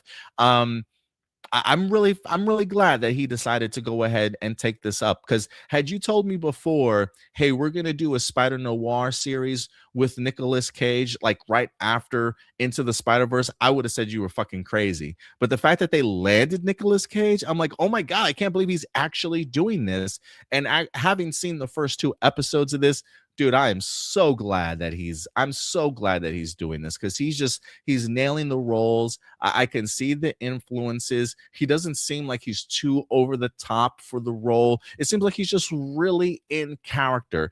And it's really getting some great performances out of him and the people that are definitely around him. And it's been a really fun watch the first 2 episodes. So I'm excited to go ahead and hopefully finish off this series sometime this weekend. But you get to hear some of his things here, Stuart. What's anything that really jumps out to you? Yeah, I mean, just the fact of him kind of like having this big turnaround, because like I kind of agree with you, like the idea that, like, you know, during like the I want to say like probably early 2010s, you know, the idea of these big movie actors being in television was just unheard of, especially because, like, you know, I feel like TV actors, they work harder for less for less glory, because they're working, you know, 6 to 7 like, you know, 15-20 hour shifts sometimes, and you know, because it's like a very rushed process, you have to get it on set and then you have to leave immediately afterwards. It's so rare that an actor had, or it was so rare that an actor really had a chance to show off their acting chops, show off what they can really do, because they just don't have the time to get into the right mindset. It's something that's changed so much, like over the last several years, where it's like with the idea of limited television, like or you know, like shorter seasons, you're able to take your time more with each individual episode, thus giving the actor the time they need to mentally prepare and to come up with something incredible. Now, obviously, I don't want to get into the whole logistics of what's better, what's worse, because there's definitely a lot of arguments for both sides. But with that, it's easy to see why a lot more actors are a lot more like comfortable going into the world of television now, because now they know it's not going to be this idea of oh man, I'm working twice as hard and not even be able to show my full range. You know, it's that's not really like the case anymore. Now it's like, okay, as long as you're willing to work hard, you can now show people the range that you have, because we're giving you the time that you need to do so.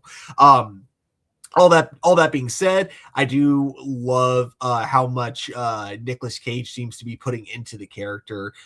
You know, you can tell he is enjoying the world, or the role a lot, but he's not like he hams it up to an extent, but he hams it up to the point where it works for the character, and not to the point of turning the show into like a complete all-out comedy. What I love about Spider-Man Noir and the way that Nicolas Cage plays it is that it's like it's in some ways, yes, it very much feels like satire of old school noir, but it doesn't feel like full on parody of noir. It doesn't feel like they're doing like kind of like this thing that just kind of makes fun of that kind of era of film, that franchise. It's something that really celebrates noir, and I think that Nicolas Cage getting into the character the way that he's doing, the way he's really trying to dissect Ben Reilly before getting into the role, I think it's really good to see like such like something that could have easily been treated as a joke, something that they did not need to put this much effort into. It is so cool seeing how serious they're taking this project and how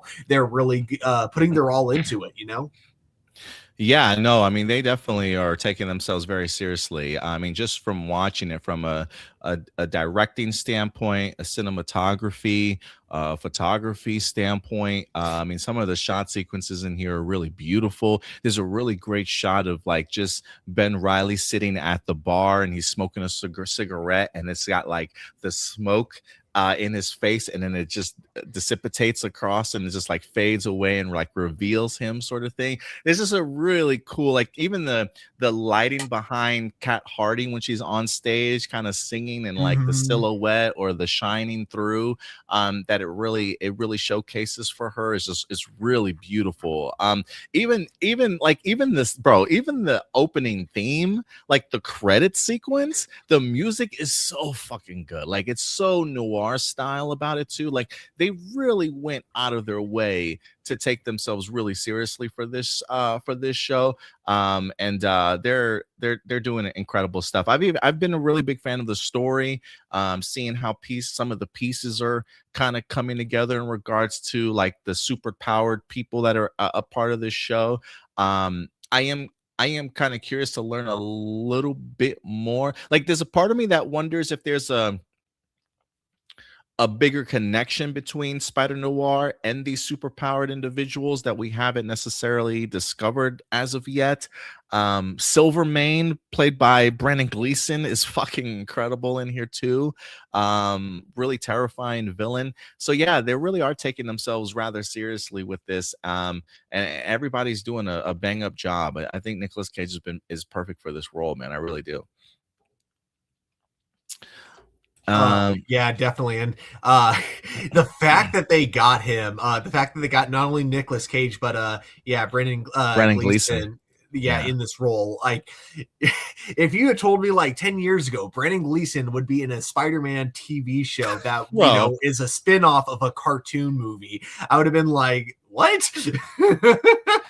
Yeah, it really shows you the strength of the script itself, that really drew these sort of big actors in.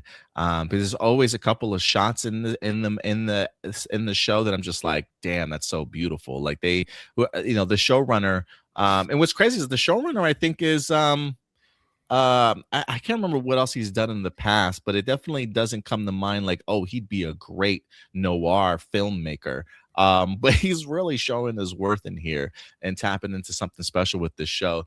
Marcelino says people still think Nick Cage is a terrible washed-up actor and believes a more competent actor could have played Spider-Man Noir. I completely disagree with this comment, and anybody else that says anything about Nicolas Cage, I just don't think that they know movies. I'm sorry, like I don't want to be a film snob or feel that way, but he is such a good fucking actor, and like everybody can have their own opinion. Look, that's more than fine. I just, it's funny. I have an Uncle Danny, my Uncle Danny. Him and I talk movies all the time, and he is such a big Nicolas Cage fan. And anytime we bring up Nicolas Cage, he always points out like great performances that he's kind of done.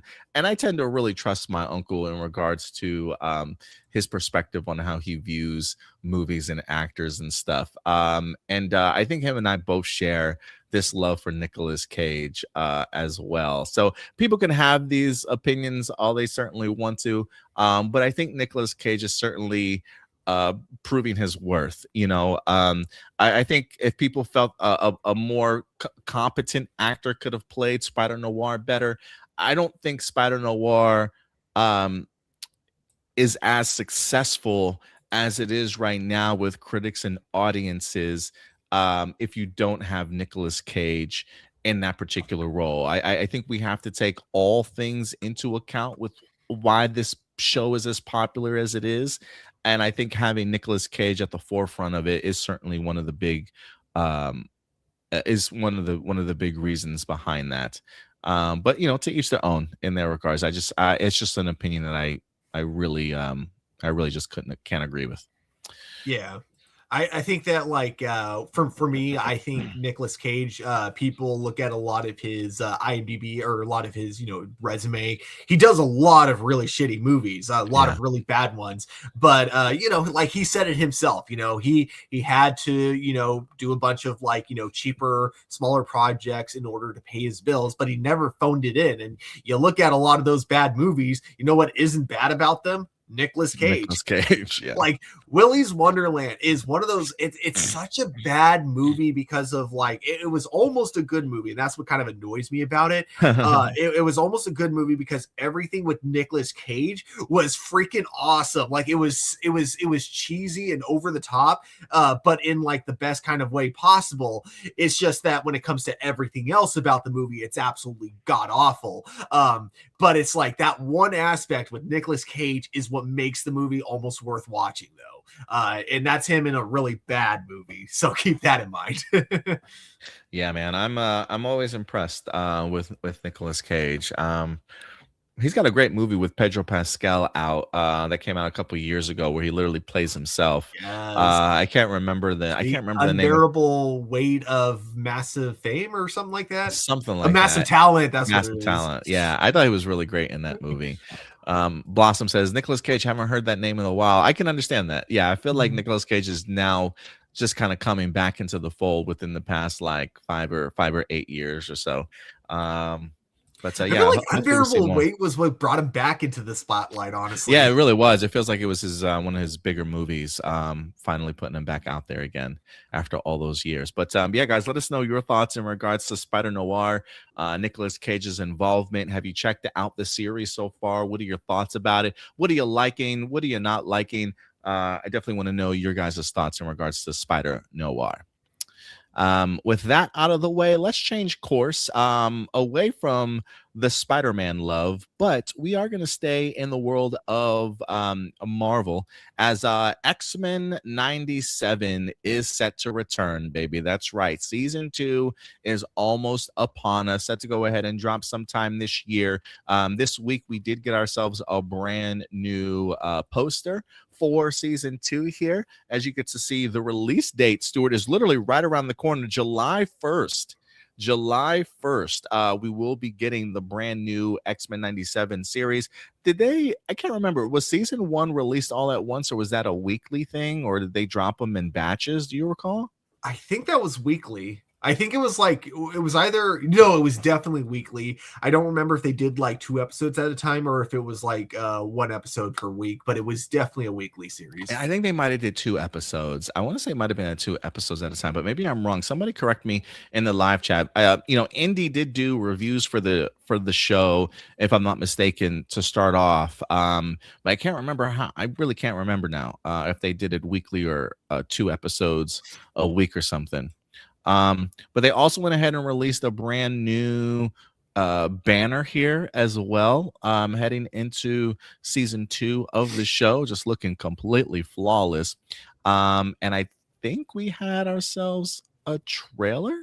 I believe we had ourselves a trailer. Let me see if I can pull up the trailer as well. Let me see if I gotta find it here first. Give me a second. I know we had a trailer this week. We posted it on our Facebook page for everybody to check out, but I don't think I dropped the. Okay, I'm gonna have to look it up. X-Men 97 season 2 trailer, popular now. Okay, let's see if I can find it here oh, there it is, right there. Cool. Let's go ahead and check out this trailer, y'all. If you haven't had the opportunity to see it as of yet, Stuart, have you seen it? Yes, I have. You did? Okay. And I'm definitely down to watch it again, obviously.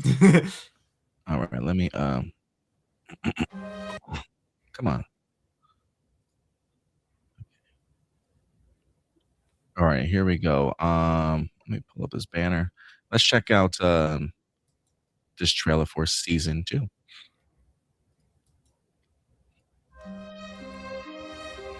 It's hard to believe what's not waiting for me. Someone I lost.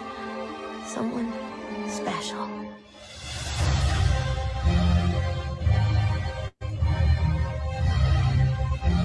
X-Men are scattered through time. In the past, from the start of Apocalypse's reign, to the future at the height of his that's rule. cool. The X-Men. I must strike them at their most vulnerable. The 1990s. Jeez, could have at least bought me a drink first. Oh, that's dope. I don't think I saw that at first. Could have at least bought me a drink first. We got the classic. We got the what's that? Grant Morris? No, is it Grant? No, not Grant Morrison. Is that who did the? Was that Grant Morrison's run for X-Men? Like older? Yeah, I believe so. With these suits, right? Let me double check real quick. I believe this was Grant Morrison's run, or maybe I'm tripping. Yeah, the yellow and black, that was okay, it looks a little different, but yeah, the color scheme is basically Grant Morrison's X-Men from 2001. Okay, I just wanted to double check, but I'm glad we're tapping into that. It's like they're trying to cram in all these eras of X-Men so quickly.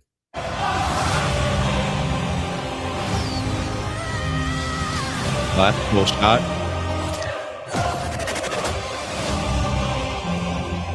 We gotta get the X-Men back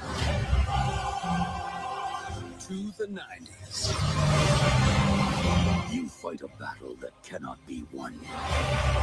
Against the dawn of an age that cannot be stopped. This isn't just about us. It's about everyone we've lost. From the beginning of time to the reaches of tomorrow,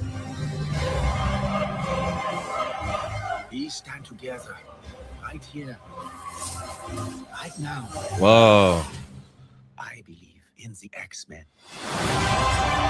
I mean, look at this. I mean, first off, you got Grant Morrison influenced costumes here. You got Storm from like giant sized X-Men costume. You got the brown and orange Wolverine costume, and then you got like Archangel up here.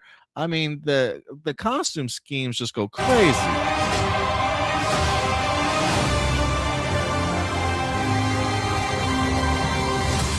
We're back, baby. Oh, bro. Oh man. Hells to the yeah. Let's go.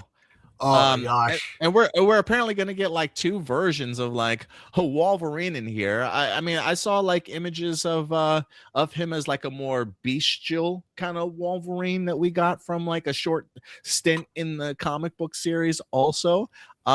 He clearly had his adamantium ripped out from him, but here it looks like his adamantium is back.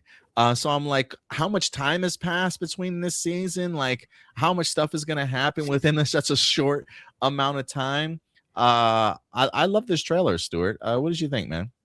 Absolutely incredible. I love everything about this trailer. The animation, kind of showing us where the X-Men were previously and where they are now from the end of the last season. Yeah, I love that concept of now they're at the beginning and the peak of Apocalypse's power. And it seems like Apocalypse figures that out easily.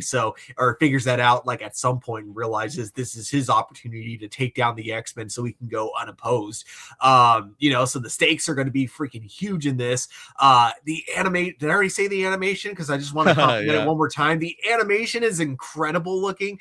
The coloring as well. In season 1, there were a lot of scenes where you could definitely tell it was a 2D art style over 3D animation. Here it is so much harder to tell now. Like, it looks like they've actually improved the animation since season 1, which is something you don't see often with animation. Animation quality tends to go down season after season. So it's really cool to see, and this coming from a Disney show of all things, because Disney's definitely the kind that would cut corners season after season. So, maybe they are cutting corners. Maybe the animators are just that passionate about their job, or about what they do, that, it doesn't matter if Disney's cutting corners on them or cheapening them out. They still want to deliver such an amazing product. But yeah, everything about this is freaking incredible. voice acting and is also just as great as it was before. I still love something I gave season 1 compliment for is that they took that cheesy kind of operatic dialect that the original cartoon was like known for. They brought it back, but they worked it in a way that it didn't feel dated. It didn't feel like too campy like the original cartoon series did. Like you could listen to the dialogue and be like, man, this is actually really incredible to listen to. So things like that. And yet they still had the fun cheesiness of the 90s as well. So I think that in terms of like the way the show balances everything, it's always been incredible. So this trailer just gets me so hyped. I'm very curious how the writing is going to be though overall in this, because again, we got I mentioned this in the beginning of the show when I was answering some comments, but we have a completely different showrunner now. So I'm very curious how much of that quality in terms of the writing anyways is going to stay the same. But I am, keeping my fingers crossed, hoping for the best. I think that I'm pretty hyped for this. Yeah, I find myself pretty hyped for this also. There's a really cool transition in here that I was a fan of where it shows Egypt or wherever they're at from like the past, and then it quickly transitions to that of Apocalypse, like the same place, the same location, but in the future. So it does kind of make me curious as to like from a story perspective, like I'm always fascinated when they deal with like different time periods but in the same place, if like the ramifications of what the X-Men do in the past will play a role either like real time or be able to show up when we transition to the X-Men like in the future. And I wonder if there's going to be a little bit of some connection and play along with that. There's a lot of moving pieces happening in this season. And some of the things that we kind of talked about in regards to our worries of like Spider-Man Brand New Day having so many moving pieces, but not sure how it's going to kind of all fit together. That's the same thing I wonder when it comes to season 2, is that we've got so many new teams. Not only do we have X-Men in the past, X-Men in the present, X-Men in the future, but then we're also going to have X-Factor involved in here. And it just seems like a lot of moving pieces and characters and teams. But from like a visual standpoint, the animation, the action looks superb, just like it did in season 1. So I am eager for that. But I will be curious to see, especially now that we have ourselves a brand new, like you said, showrunner and writers for this season that came in and sort of reworked the season. If it'll stay true to not only how good season 1 was, or if we'll notice sort of a drop off, if they can kind of stay consistent, we'll definitely see what happens in that regards. But we did get ourselves some brand new an interview here with Entertainment Weekly, along with some new images that they wind up dropping as well. Let me see if I can bring that up here for you guys. Let's see. Let me take this sound off. Here we go. So we get some new details. Season 2 trailer delivers Apocalypse. Creatives talk Gambit, Aftermath, Polaris, and more.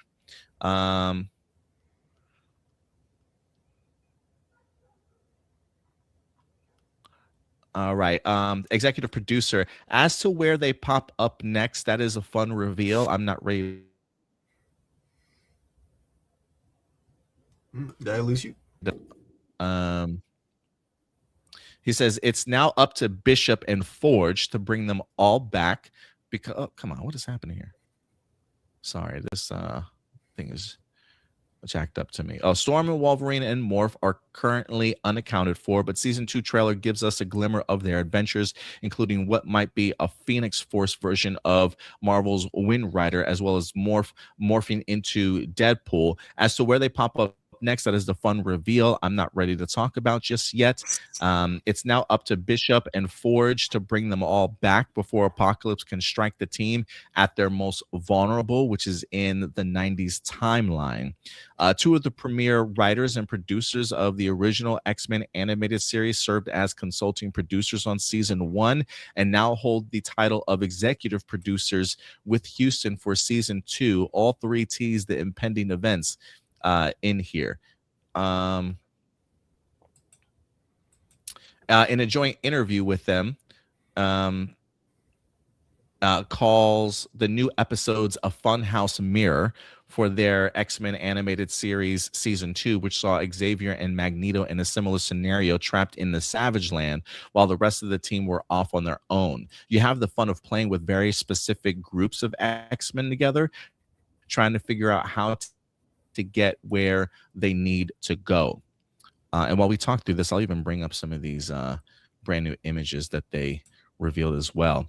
With all the history hijinks, viewers will meet various versions of Apocalypse across these timelines. In ancient Egypt, he's still trying to figure out who he is. You're not even sure if he's a bad guy. This is going to be Apocalypse in middle school, and seeing what it was that was going on in his head as he started to sense who he was. Oh, that should be actually pretty interesting to kind of see that Apocalypse growth. In an email, he does share more insight. Ancient Egypt Apocalypse gives us this massively powerful mutant backstory. No one is born evil, but see how circumstances led him to become the villainous Apocalypse. Present-day Apocalypse is constantly trying to cull the herd of the weak so that only the strong survive. Future Apocalypse is how his vision becomes reality, perhaps. They also confirm the death of Gambit looms greatly over season 2. Especially Rogue still mourning that loss. Gambit has been such a core character to the X-Men pretty much since he debuted in the comics back in 1990s. He's been a huge part of our storyline in the animated series as well, and I know fans have a lot of expectations of how we follow up everything that happens in season 1 in this season. They did tease the idea of him possibly returning as one of the 4 horsemen. Am I right, Stuart? I believe so. They wait, shit. Am I getting okay? I might be getting Days of Future Past mixed up with this. Because yeah, I'm like, there was a tease. I'm like, I know I remember seeing 4 horsemen, but then I'm like, am I thinking Days of Future Past? I think I am. Yeah, it does say the season 1 finale post-credit did give us a tease of Apocalypse standing before the site of Gambit's murder, holding one of his playing cards. So I am under the impression that that's what we might get here. It says we probably don't want to get too close to answering that specifically, but appreciate that a lot of folks are picking up breadcrumbs, and that's positive. If I were a betting man, I would say follow the breadcrumbs. They do show new characters entering the playing field, including they got some X-Force characters in here as well. It says you got Psylocke, Angel, Colossus, Polaris. Polaris is as powerful as the mutant Magneto, is what Houston preferences, and she not only has a substantial role in season 2, but she has a pivotal character arc that affects both teams, X-Men and X-Force. And they also say that they are currently committed for 4 seasons at the very least. So it does look like they've got some more seasons for us. So they definitely are at least confirming a 4th season as of right now, Stuart. I love this image also of that we wind up getting here of Storm. I'm loving the new costumes. There's so many costume changes in this damn trailer. I'm just like, I wonder if these are all taking place in different time periods or whatever the case may be. But from a first look standpoint, Stuart, I'm absolutely loving this. But how are you feeling about everything you've seen so far, man? Oh, I think you're muted. Yeah, same here as well. Absolutely loving it. Although I think that he may have kind of given that away by saying, yeah, follow the breadcrumbs. Or I cannot confirm or deny, but just keep looking into it. So it's like, okay, now I'm pretty sure Gambit becomes a horseman. And yeah, I think that would be because like the whole thing about Rogue is like her whole thing of not being able to let go of her grief caused her to briefly go into the dark side, the last season. So I'm very excited to see how that continues going into this season. And then of course, if they bring Gambit back alive, but as a horseman of the apocalypse, oh my gosh, that will mess with her so badly. On top of everything. So I cannot wait to see this and just how it's going to deal with not only her but all the other characters, like on a psychological level as well. I do also find it funny, the whole thing with Morph and Wolverine. We still don't know exactly where they are. I can't remember if we saw Morph change into Deadpool during season 1 or not. But it is kind of fun seeing him as Deadpool again, because he did that once in the original animated series. So it is kind of fun seeing him do that again. I do kind of hope, if they're going to tease us like that, I would love to see a Deadpool in this series. I think that would be kind of funny, a weird, like I wouldn't want him as like a permanent character, but I wouldn't mind like a one-off Deadpool episode. Yeah, I definitely would be interested to see how they integrate him when it comes to the season. But yeah, it definitely looks like Morph transforming into Deadpool at some point in time in here. But yeah, man, I'm really looking forward to this. I don't. Has it been a year? Maybe a lot. Maybe longer than a year since we had X-Men 97 season 1. I know that they've been committed to releasing a lot of Marvel animation and Marvel television stuff on a yearly basis. So I am kind of curious if they've had that same mindset when it comes to season 3 and season 4 kind of going forward, so we don't have too long of a wait in between all of it. But from a first look standpoint, they definitely grabbed my attention. We'll see if the quality certainly holds up though. But with that out of the way, guys, let us know your thoughts in regards to X-Men 97, how you guys are certainly feeling about it. Peg C says season 2 of X-Men 97 can't come soon enough. Yeah, July 1st it will be here. X-Men 97 released its episodes weekly, so yeah, we did get weekly episodes there. Kiki and Lucas said, I tried watching the first episode and couldn't get through it. Maybe I'll try again. I wonder if I'm assuming they're talking about X-Men 97.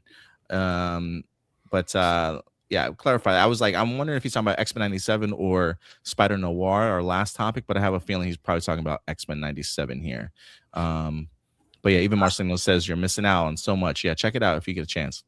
Yeah, I would say like, yeah, give it one more chance if you're curious about it. Because yeah, I think that like once you kind of get past the them trying to make it feel very much in line with the 90s series, I feel like even though I think the first 2 episodes are really good, I also think they're the weakest. I think the show gets amazing really bad, when Magneto has that incredible speech with the United Nations or something. Yeah, it wasn't the United Nations. It was when he's under arrest, when he's going through trial. When he's going through the trial, it's with the judges, and I can't remember if there was a jury or if it was just the Supreme Court or what. But yeah, you know what I'm talking about, though. That whole scene in space, that was to me when the show started to get amazing. Pexi says, I really want to see Havoc and Cyclops interact with each other in this season. Yeah, me too. It'll be definitely bringing in X Factor into the fold. So hopefully we get some of that time together with those characters. But yeah, guys, let us know your thoughts and anticipation for season 2 of X-Men 97. And with that out of the way, we will transition a little bit more to television real quick, as the Rings of Power are certainly back in the news a little bit. I think we've talked a little bit about this maybe last week on like a honorable mention segment in regards to like casting and things like that. But it has been confirmed from the Hollywood Reporter here, Stuart, that season 4 is set to go into some level of development. Amazon Prime has been really committed to this series. The series itself originally was set to be 5 seasons, if I'm not mistaken, worth of storytelling. And I don't think Amazon Prime has any has the mentality of cutting the season short by any stretch of the imagination, especially after the overperformance of season 2. But with season 3 set to go ahead and drop sometime, I believe in November, Hollywood Reporter is letting us know that there's certainly more to come here. So let me go ahead and bring this up here for you guys.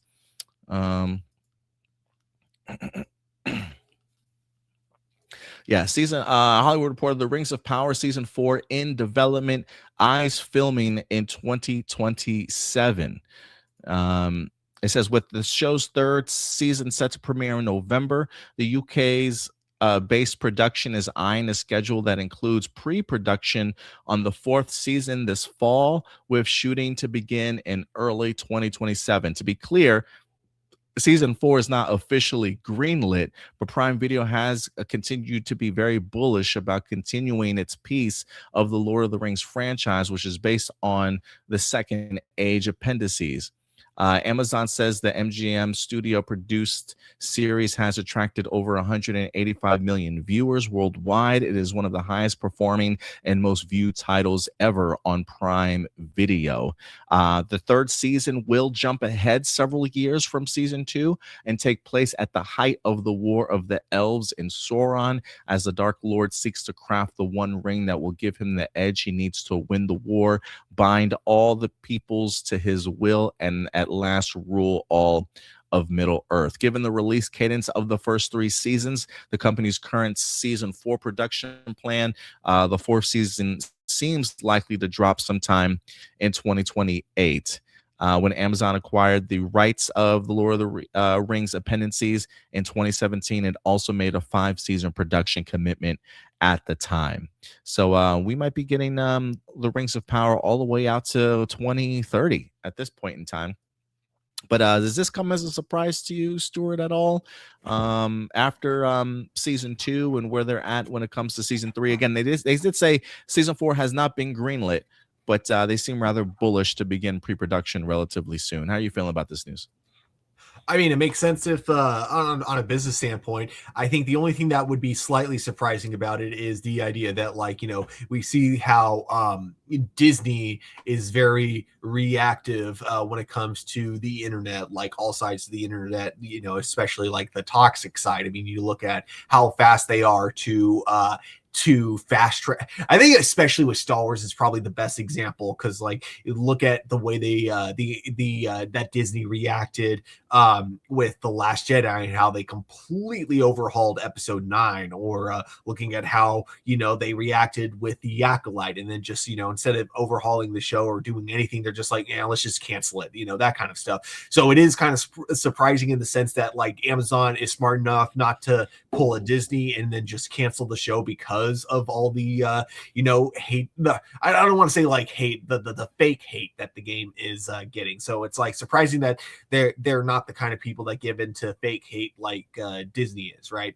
But you know, I think that it makes sense too, because they already invested so much into this, and whether or not like it's the most like well-loved like Lord of the Rings adaptation, you know, it is successful for them. It is getting them a lot of viewers, and it's getting them plenty of subscriptions for Amazon Prime. And I think that with the way they kind of have their Prime set up, their idea is that if we can get you to do a free trial for Lord of the Rings for just 1 month, our goal is to make you forget that you have your Amazon Prime subscription, making it super difficult to cancel your Amazon because there was like a lawsuit about that. I remember about like the challenge of canceling your Amazon Prime subscription. So I think that's kind of their mindset, is that like, you know, it doesn't matter if we're getting all this fake hate online. It's like the numbers don't lie. We're getting more subscribers every time we air a new season of the show. Yes, we're committing to the 5-season order that we originally had. So I think, you know, it's smart on them in a business perspective of them keeping the show alive. And plus, you know what? I still think that season 2 was a major improvement from season 1. So I think it's a show that just is going to hopefully keep improving season after season. Yeah, I'm kind of under the impression that it's going to happen exactly like you said, that this is going to be a show that will continue to improve with each season. You know, I think the struggles, I think, for any season one of any show is really the setup and the build up to the world that you're trying to kind of create. And while it may not necessarily have been the show that people thought that they were going to get, once you really get the reveal of Sauron and you start seeing the things that he winds up putting into motion and the manipulation behind people and his sort of power in season two, once you start actually seeing him kind of take a foothold into the show and having a more prominent role in things, I think that's where the interest really starts to draw people in, right? So season two really rebuilt up that anticipation, and I have a feeling like season three might end up being, and I hate saying this, um, but like the Empire Strikes Back of the season, in the sense of even darker than what we wind up getting in season two, you know. And I think as viewers, we're a little bit attracted to that, and especially if they handle the main villain or the main character sort of really well. So I do think it's going to build off of its momentum in season two, continue to solidify itself in season three as like, yeah, this is a pretty damn good show. And so I can easily see them using that anticipation and momentum to launch us into a season four and a season five. And I'm glad that you echoed the sentiments of like Prime Video giving the show its opportunity to grow instead of being as reactionary to things as Disney certainly is, right? Because I'm sure after season one, there was probably a coming to Jesus moment with the showrunners and even Jeff Bezos and those in part of Amazon MGM Studios, and was just like, what can we do to improve this show? Like, you know, maybe not necessarily listening to the fans so much, but like taking true creative criticisms that season one might have had and been like, okay, where do we go from here? How do we change these things and improve upon them? Especially when we have so much more story that we have to tell and we've invested sort of so much money into this. And for them to be able to course correct and make significant changes to improve season two, it's just like, I don't know why more shows and streaming services do that type of thing. I feel like most probably do, and Disney is like the odd person out that tends to be more reactionary than anything. Well, Netflix tends to do that a lot too, like just completely cancel shows like after one season also.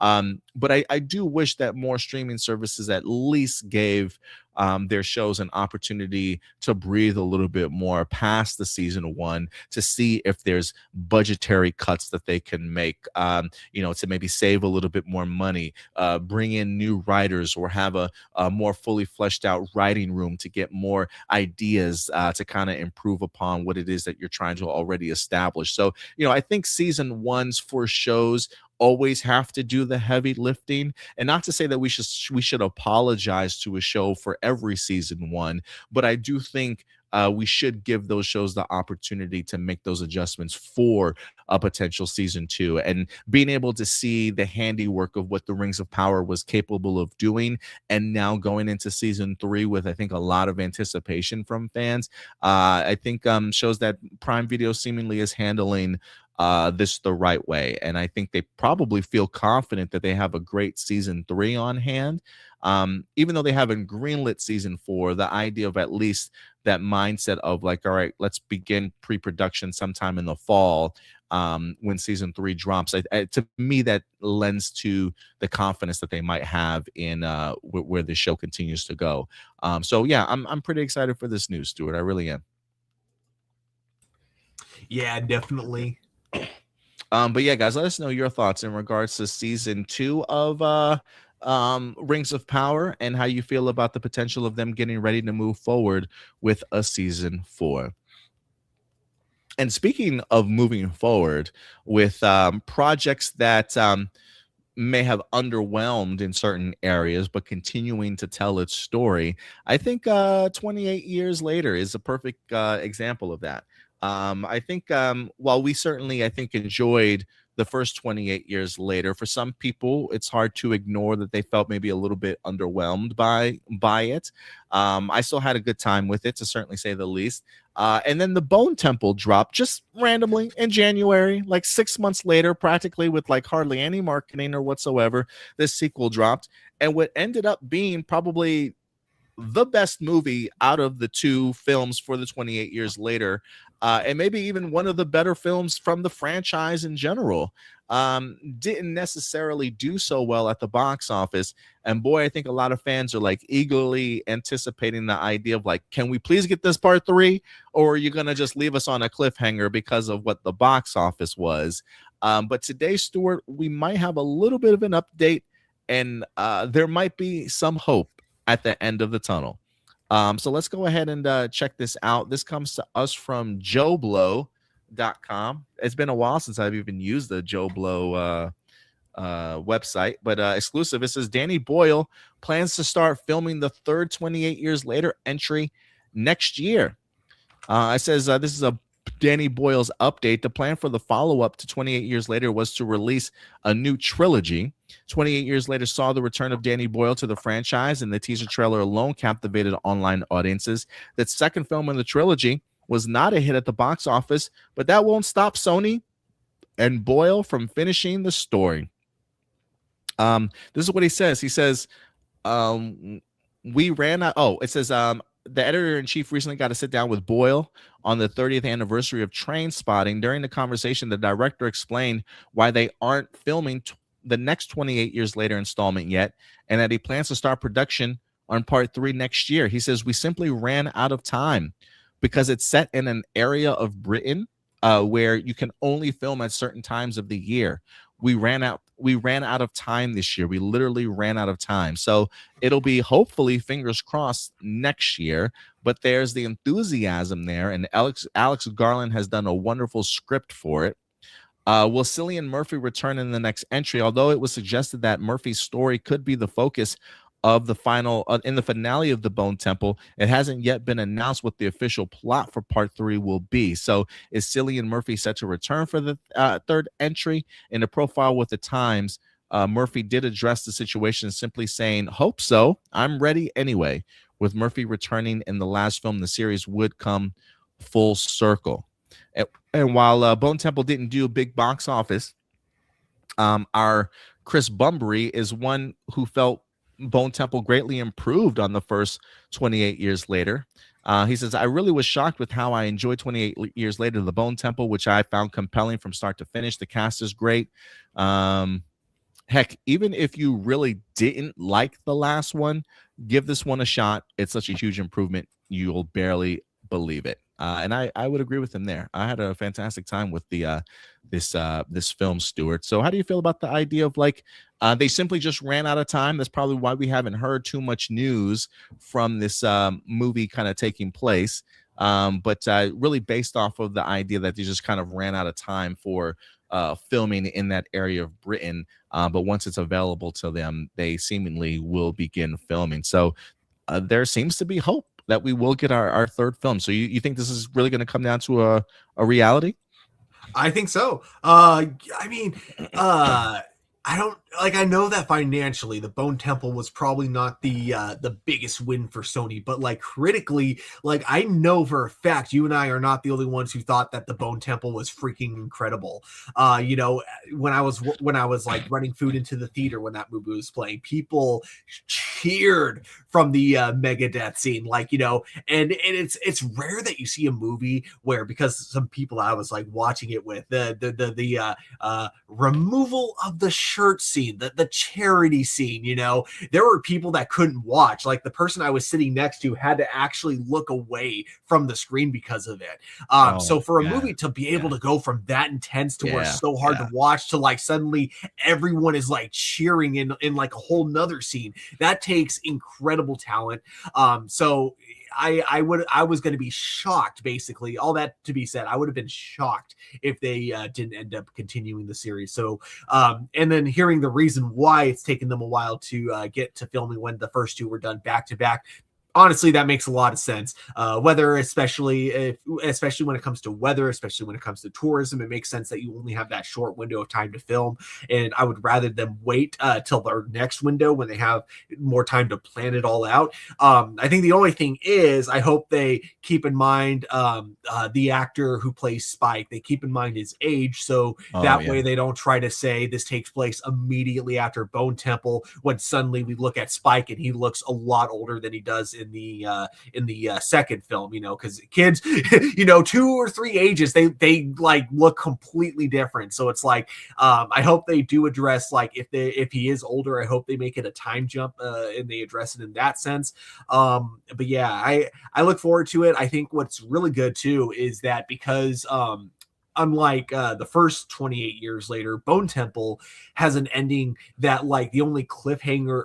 I'm sorry, guys, I'm going to be spoiling Bone Temple for you guys, just so you're all aware. But just to get to my point here, is that it ends where we see Cillian Murphy, of course, running across the two protagonists from Bone Temple. And because we don't really know what happens after that, I feel like there's a lot of flexibility for a time jump. If they wanted to have like a thing of them taking them in, something along those lines, there's definitely flexibility and room for a time jump, and a lot of room for like full creativity when it comes to the writing department. So I'm excited to find out this is happening. Yeah, I'm really excited too. You're right. I think they could play with a time jump very easily if they needed to. I am kind of curious if they filmed any additional footage for 28 years later of Bone Temple, like that picks up directly after the Cillian Murphy cliffhanger that we wind up getting. Like, I wonder if they had the wherewithal to like film other aspects of it so that they could maybe put that at the beginning of like the third film to show them maybe saving them, and then maybe give us a time jump. But you're right. I mean, they could easily just begin the movie with a time jump and all of these characters being together, and then whether it be a flashback sequence or them just like a monologue or dialogue between the characters of how they were saved, sort of thing. I can easily see that being a thing as well, because we definitely don't want a Avatar: The Last Airbender situation where Aang is like 35 years old now, or looks like he's 35 when it comes to Spike, you know. So yeah, I'm glad that I'm hopeful that this is certainly going to happen. And I'm really looking forward to it. Marcelino says, you know, 28 years franchise is probably one of the few things Sony has done. They have 0 bad movies. Yeah, you know, I was still a fan of 28 Weeks Later. I know some people may feel a certain way about that entry into the movie, but I rewatched it and I still had a good time with the film. I think it's a really honorable entry into the franchise as a whole at times. And so I don't think I've seen a bad 28 years movie, to be quite frank with you. So I'm really hoping that like you said, despite the box office, that they continue to really commit to this. It's just one more movie. And I am also hoping that maybe this time away from diving into 28 years later will give people the opportunity that watched the first one but didn't maybe care enough to go out to see the second one. Maybe they decided to wait at home and watch it. Maybe the time between the films will help them be able to play some catch up, in the sense of, you know, like, it wouldn't surprise me if when a part 3 is announced, if we see like the Bone Temple start rising the charts on some of the streaming services that it happens to be on, like a top 5 or a top 10, because people are revisiting it maybe after missing it out in theaters, right? I mean, it was just so weird to me, you know, that they released this movie 6 months later. You drop it with like barely any marketing behind it, and then you drop it like right after the holiday season when people have like no money. Everybody spent everything to go see all their movies during the holiday seasons. You drop it in the time period where like nobody ever goes to the movies. Like, I'm surprised they didn't just release it in like March, you know, or like the end of February, like when things are starting to maybe like pick up for people just a little bit more. But to just kind of dump it, it felt like Sony either had a really terrible marketing plan, or they didn't believe in the movie itself after the the underperformance, or maybe the first one didn't make as much money as they kind of hoped for. And they were like, well, let's just drop this 6 months later. It just felt like a really weird marketing position that like Sony almost shot their own selves in the foot. And I do wonder, had this movie been pushed to like March, if and the movie came out this year, didn't it, Stuart? Was it this year or last year? It came out this year. This year, yeah, this year. Right? Like it feels like a 2025 movie to me almost, but like it literally came out in January of this year. But I have a feeling, had it released in March, people would really be talking about this movie a lot more than what they were in January. It just felt odd to me. Yeah, I definitely agree. I think, I had this funny thought. Because January is, no one wants their movie released in January, and I think that we as audience have grown accustomed to January just being the worst movie or worst month for movies, even though there have been some really good January releases in the past.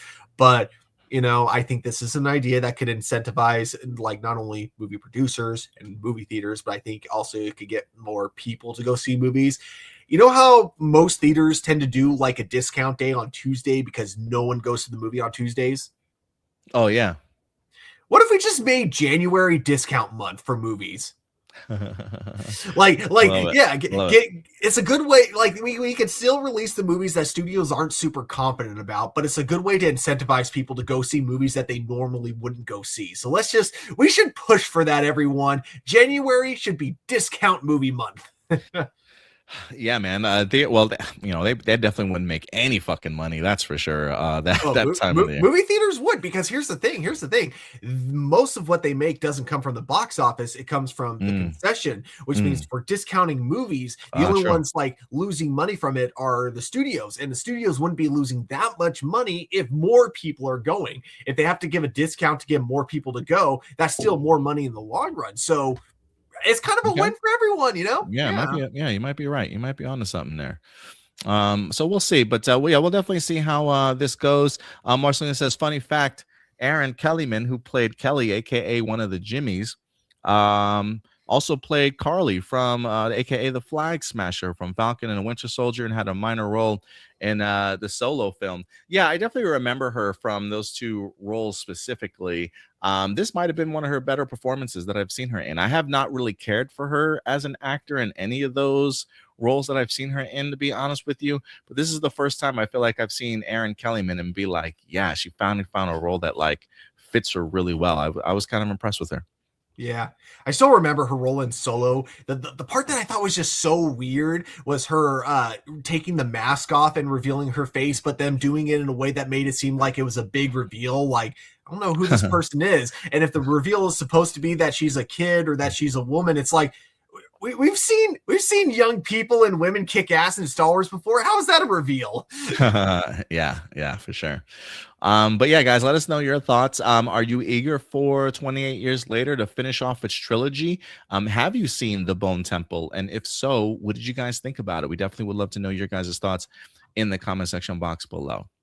But Stuart, with that out of the way, that will do it for all of our main topics today. So are you ready to go ahead and get into oh wait, hold on a second. Do I have everything here? Okay, yeah, I think I do have everything set up. All right. So Stuart, I think you know what time it is, sir. I do indeed. And now, everybody, it is time for live viewer questions.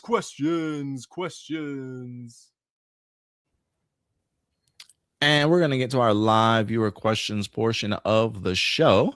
If you want to ever submit a live viewer question over, how do you go about doing so? Well, I'm glad you asked. Every Saturday evening or afternoon, I will go ahead and make a post on our YouTube channel. Just go over to our YouTube channel, as you see right here. Click on this post tab. Voila. And as you can see, live viewer questions. We dropped this bad boy 16 hours ago. We got 16 comments. Oh, shit. Okay, let's see how many of these we can. We'll get through all of them, but let's see how quickly we can get through all of these. AJ, the Morphing Grid. Shout out to AJ, by the way. He's got a great Power Ranger TikTok page. One of his videos just crossed 1 million views. So shout out to AJ, the Morphing Grid. Meta awareness from mocking the rubber suit and bizarre villain plots of its Japanese source material and Dino Thunder to directly questioning oversized anime Zord eyes and dramatic morph explosions in RPM. The Power Ranger franchise has a rich history of breaking the fourth wall. This self-referential tradition evolved even further in Dino Fury and Cosmic Fury, where the characters adopted a modern, sarcastic meta-awareness that perfectly mirrors how today's generation reacts to the absurdities around them. Given how much the show loves to poke fun at its own tropes, which of these classic fourth wall breaks do you think was the funniest? Do you know any fourth wall breaks off the top of your head? Oh man, I can't think of any specific ones off the top of my head, but I know I've seen them make jokes about it, it being another quarry under attack, stuff. Actually, you know what? Not my favorite season, but this joke had me laughing. Was Master Sandrid, right, from Power Ranger Samurai, the main villain, and one of his henchmen makes a comment, "Man, you seem really grumpy for a guy whose mouth doesn't move." I do love that. That's pretty funny. Yeah, I can't think of anything off the top of my head. I did just try and Google it. There are a couple of fourth wall breaks. Power Rangers RPM episode 23, the most famous fourth wall breaking episode in the franchise history, presented as a behind the scenes documentary. That one was weird because it was like a behind the scenes how they make an episode, but they're all still in character. Yeah, that's pretty dope. Power Ranger Samurai, the Gold Ranger's instant replay. Antonio, the Gold Ranger, frequently exhibited meta-awareness in one memorable sequence after defeating a group of Moogers with his Barracuda blade. He turns directly to the camera to address the audience, stating, "If this was fast, then here's an instant replay." He then provides a flashy fast forward and rewind of his own fight. That's an interesting one. Lothor's commentary from Ninja Storm. Villain gets in on the meta action as well. In episode 24, The Great Escape, the antagonist Lothor acts entirely self-aware while piloting his Zord and growing to a giant size. He looks directly into the camera lens and jokingly says to the audiences, "What did you expect? I wasn't going to get smaller." I do remember that one. That was a good one also. And then throughout various seasons, characters occasionally make meta jokes about explosions that happen behind them during their transformation sequence. When questioning why 6-story high fireballs spontaneously appear for no reason, other Rangers often brush it off as residual energy runoff required to clear their morphing channels. Interesting. I never thought of it that way, but yeah, those are some great commentary moments. Mm-hmm. A self-aware meta awareness moments. We got Marcelino. Have you seen Anthony Mackie's new movie called Desert Warrior? I think it would be great for your Monday movie review. Desert Warrior, how old is he? He says it's a new movie. I haven't looked that up. Yeah, that's the one that is that famously underperformed at the box office recently. It was in the movies? Yeah, it was a very recent movie, super expensive, zero marketing behind it. I don't know the full story about it, but yeah, basically, I think it was because it was one of those movies that just got tossed from one studio to another. A studio finally just decided to release in theaters and just to get it over with, so they didn't bother like putting any marketing in behind it at all. It was bizarre. That's great. I hadn't even known about that movie, honestly. Maybe we'll have to put that on our list of recommendations for us to add to our Monday movie review. How come whenever you put that on the list if you still have that list by any chance? How come whenever you talk about Jared Leto, you never put him on blast for his numerous controversies? He introduced himself as the Joker to the Suicide Squad cast by placing a dead pig in front of them, gave the cast anal beads, condoms, and sticky Playboy magazines. Really? Oh my God, I hadn't heard that story. I really have not heard that part. Cut 2 feet of Karen Fukuhara's hair and cut off one of Margot Robbie's eyebrows. He also has his own cult, and around last year, about 9 women came forward and accused Jared Leto of sexual misconduct. Morbius was a laughingstock because people had zero problem of making fun of Jared Leto. If Morbius starred Henry Cavill or Andrew Garfield, Morbius would not be a laughingstock because those are actors people loved. Many people have said they chose not to watch the newest He-Man movie or even Tron Ares because they don't want to support Jared Leto. You had no problem calling out toxic people like Max Landis before. Well, in my defense, I really don't know a lot about Jared Leto's controversies, if I can be fair with you. You know, I run a sort of, you know, I try and stay out of celebrity, I don't want to say celebrity gossip so much, but celebrity drama, right? I'm not here to promote how awful people are. I'm here to really talk about the movies and the television shows that I love and the news and why I'm a fan of things. My channel is not focused on controversies surrounding actors. You know, if I bring up people like Max Landis before, a lot of the times it's things that I'm very much aware of or has come across my radar that I'm aware of, right? Like I'm very aware of the Josh Whedon stuff. We've called Josh Whedon out before, right? For some of his past things. Same thing that we do with Max Landis. So there are definitely people that we have talked out about. But those are things that I remember coming across in regards to articles or things that I've read, like the Suicide Squad stuff. I do remember the placing of the dead pig and some of the crazy stuff, but like I don't remember anything about anal beads or condoms or sticky Playboy magazines. I hadn't heard about the hair cutting or even the Margot Robbie eyebrow sort of thing, right? So I talk about those things if I've heard about those things or if I have enough knowledge about those things.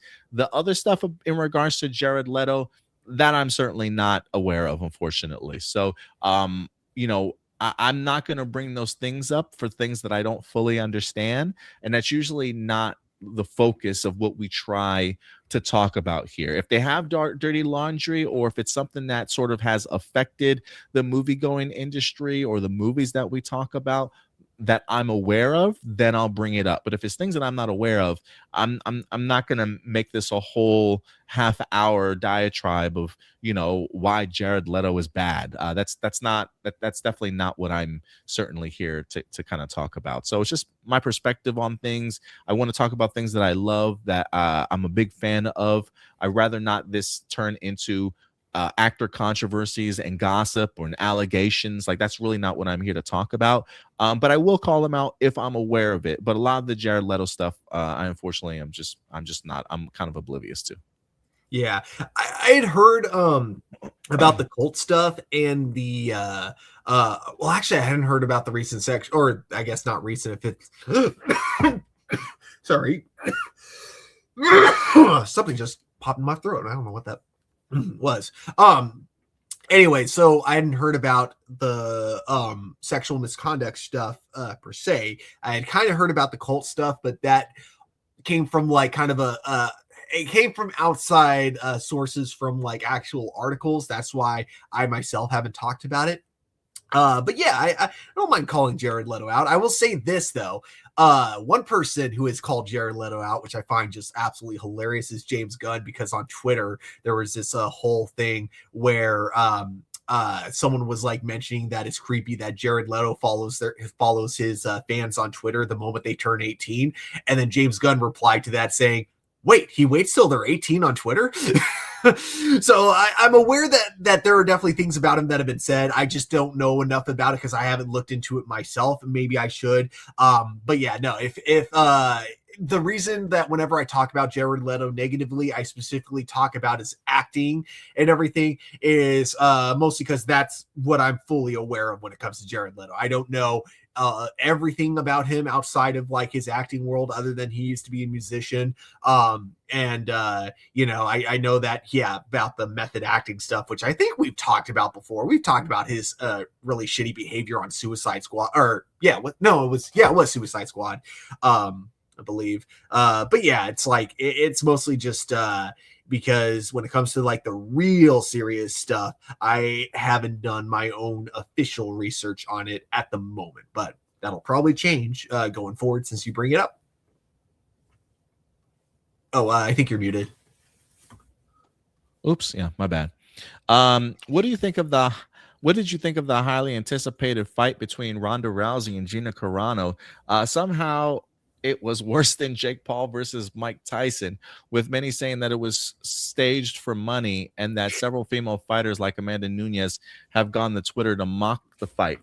Honestly, I don't think it was worse than Jake Paul versus Mike Tyson. I think Jake Paul and Mike Tyson was more of an attack on my intelligence. In a sense, like I could clearly see that this was either staged or played out this way.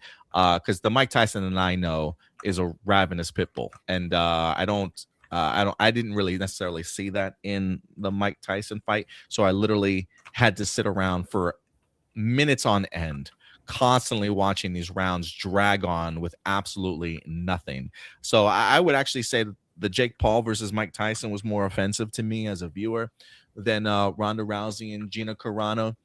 In hindsight, looking at it, I don't necessarily think that these two women had any business being in the ring with each other, but I don't necessarily know if it was just meant to be a money grab or whatever the case may be. I mean, maybe Gina Carano knew what the outcome of this was going to be, but I think if anybody has watched Ronda Rousey's career, this is Ronda Rousey for you.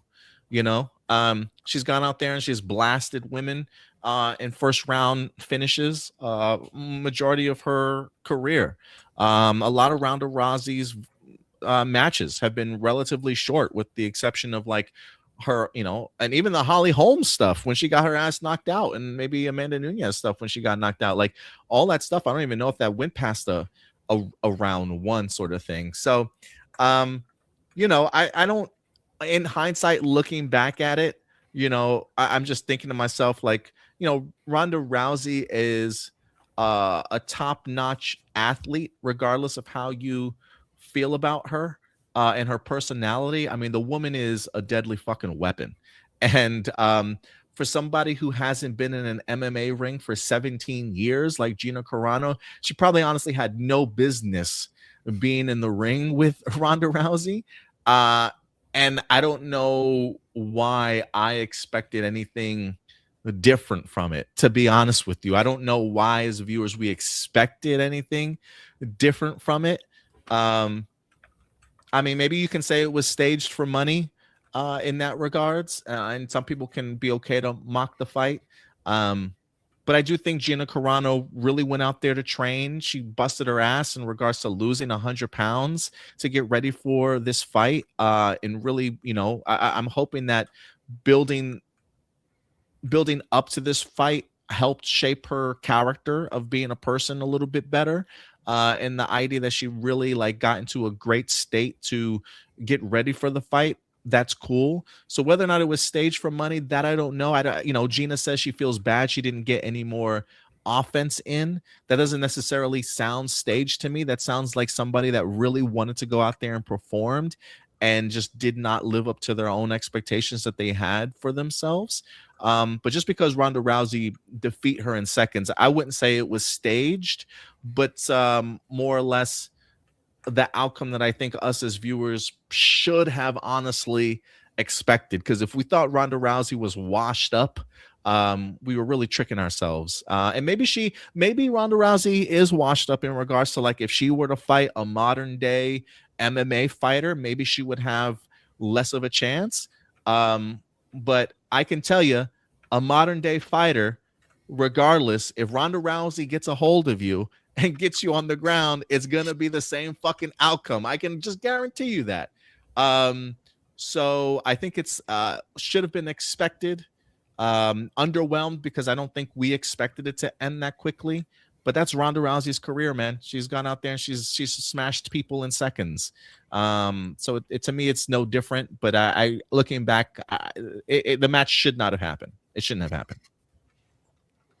Yeah, I know nothing about it, but yeah, from the sound of it, that sounds like they did a lot of hype for something that was like very nothing.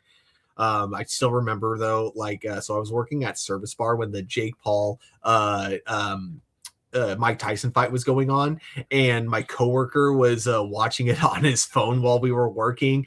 And yeah, I just remember like the very few times I looked at the screen, I'm just kind of like, this looks underwhelming as hell.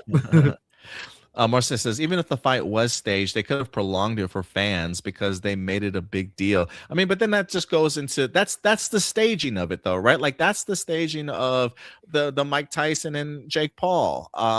You know, do I like I watched that? Look, I watched that Jake Paul and Mike Tyson fight, and if that was staged and they prolonged it for the fans to make it a bigger deal than when it was, I want my fucking money back, because you made me literally sit around longer than I needed to for something that I didn't want to watch. I don't want to watch these two just dance around each other the whole entire time. So like the fact that I got a finish from Ronda and Gina within 17 seconds, I'm like, I'm glad I got a finish. I'm glad that they at least fought each other.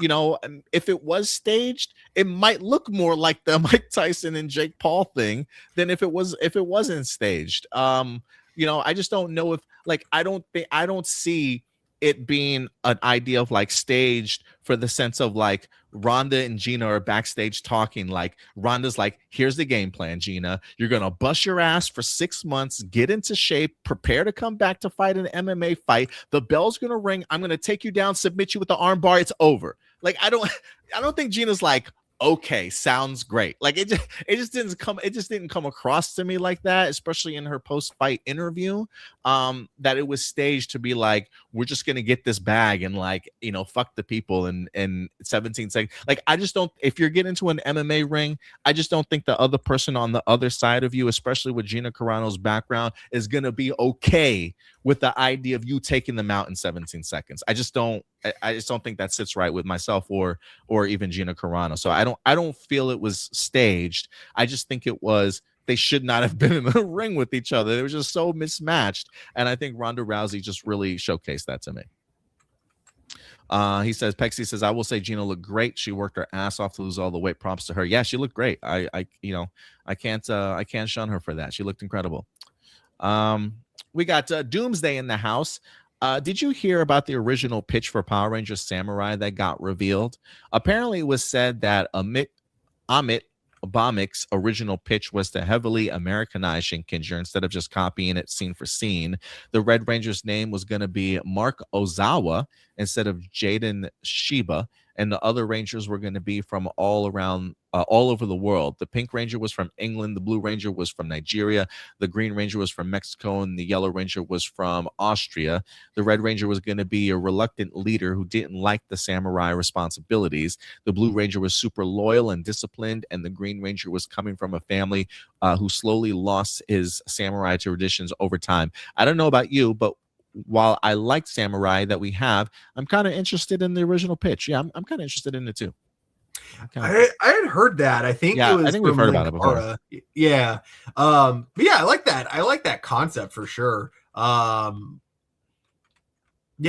What could have been? I feel like when it comes to Amit Bamik and Power Rangers, I always say the same thing. What could have been, you know, because we almost had like Power Rangers Civil War. We almost had what was it? It was before.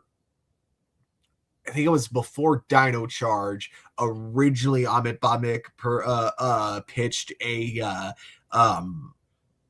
crap. What was Beast Morphers called in Japan?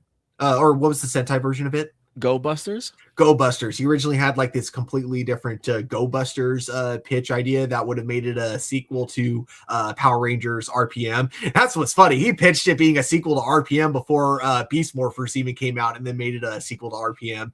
But yeah, there was like there's like a lot that I hear about that he's pitched in the past, and I'm like, man, what could have been? Could have been. Yep. Marshall says, I remember the original samurai pitch because I sent you guys a few years back. That's probably where I remember it from, honestly.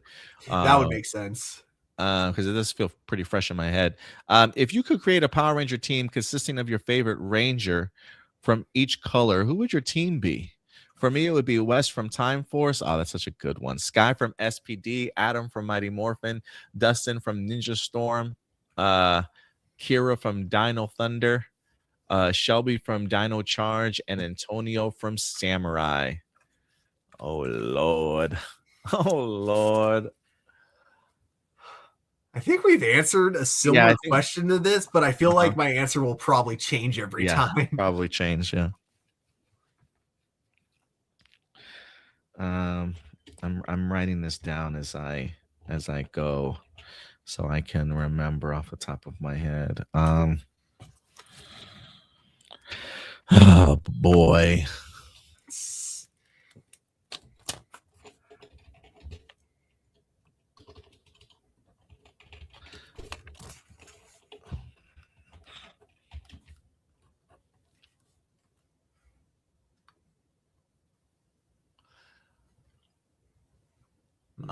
I mean, we're talking colors, huh? Golly, bro.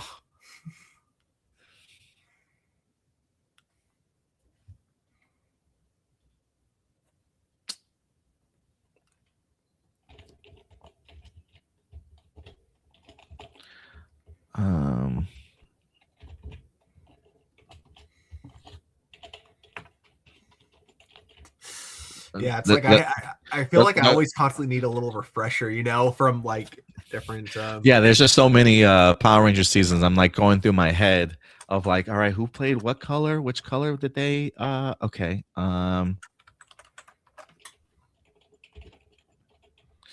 If you're wondering why there's silence, guys, it's just the idea of we're trying to figure out if we had to pick one color from each, like to form our team of Power Rangers, where would they come from?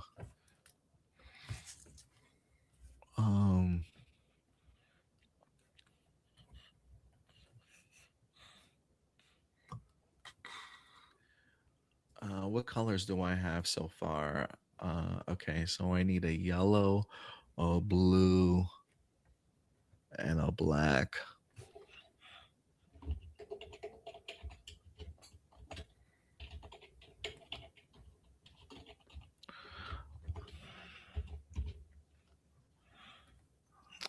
Oh, Kills.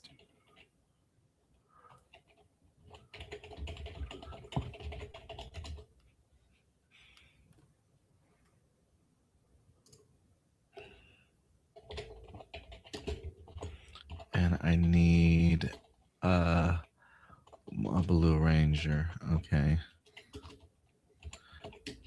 All right. Let's see.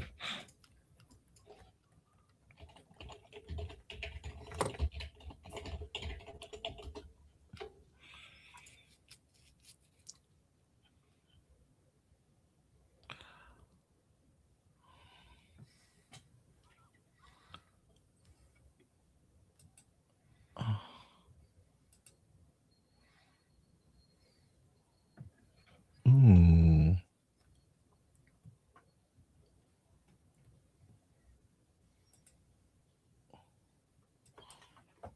Okay, I think I got it. Okay.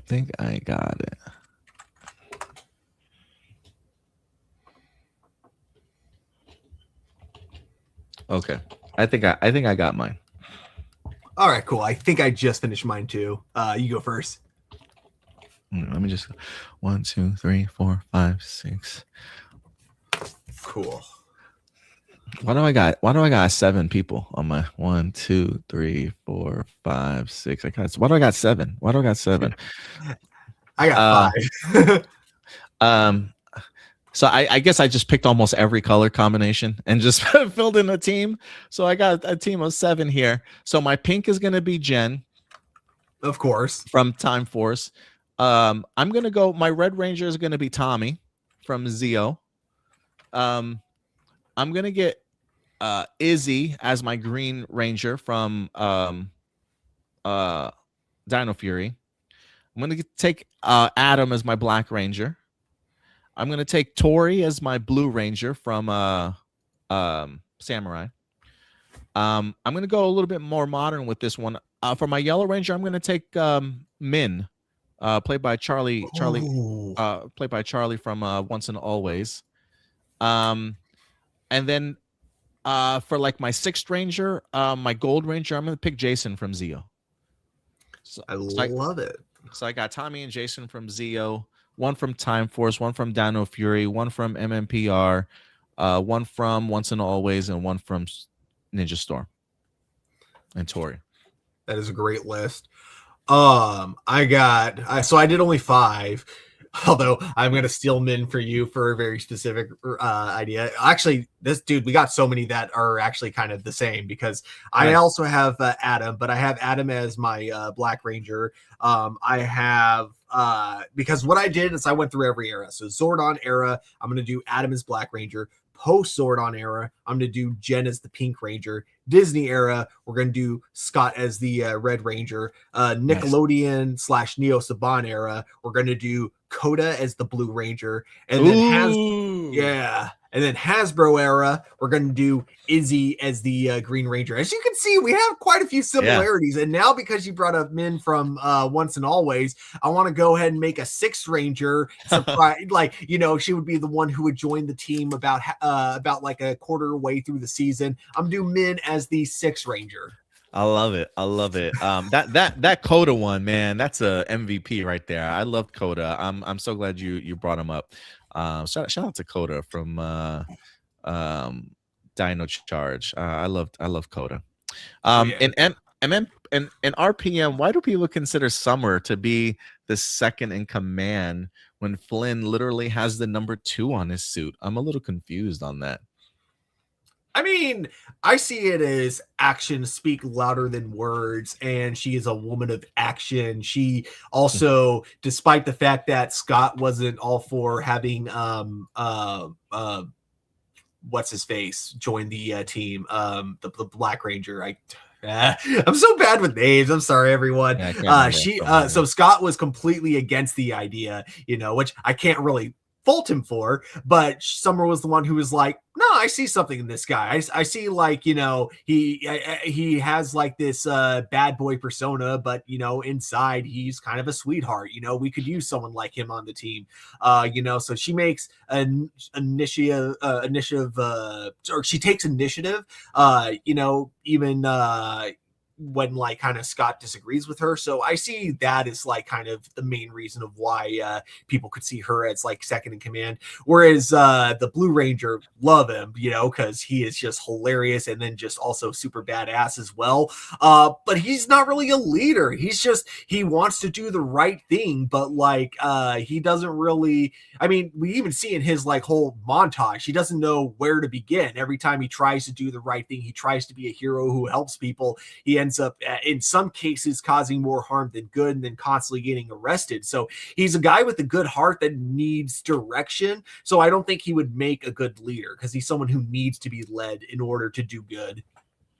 We also have a question from My Friends Call Me Joseph. While the Fast and Furious franchise hilariously escalated from the grounded street racing to physics-defining international heist, the step-up films remained anchored in reality, trading over-the-top action for grounded stories with questionable acting by having unknown actors.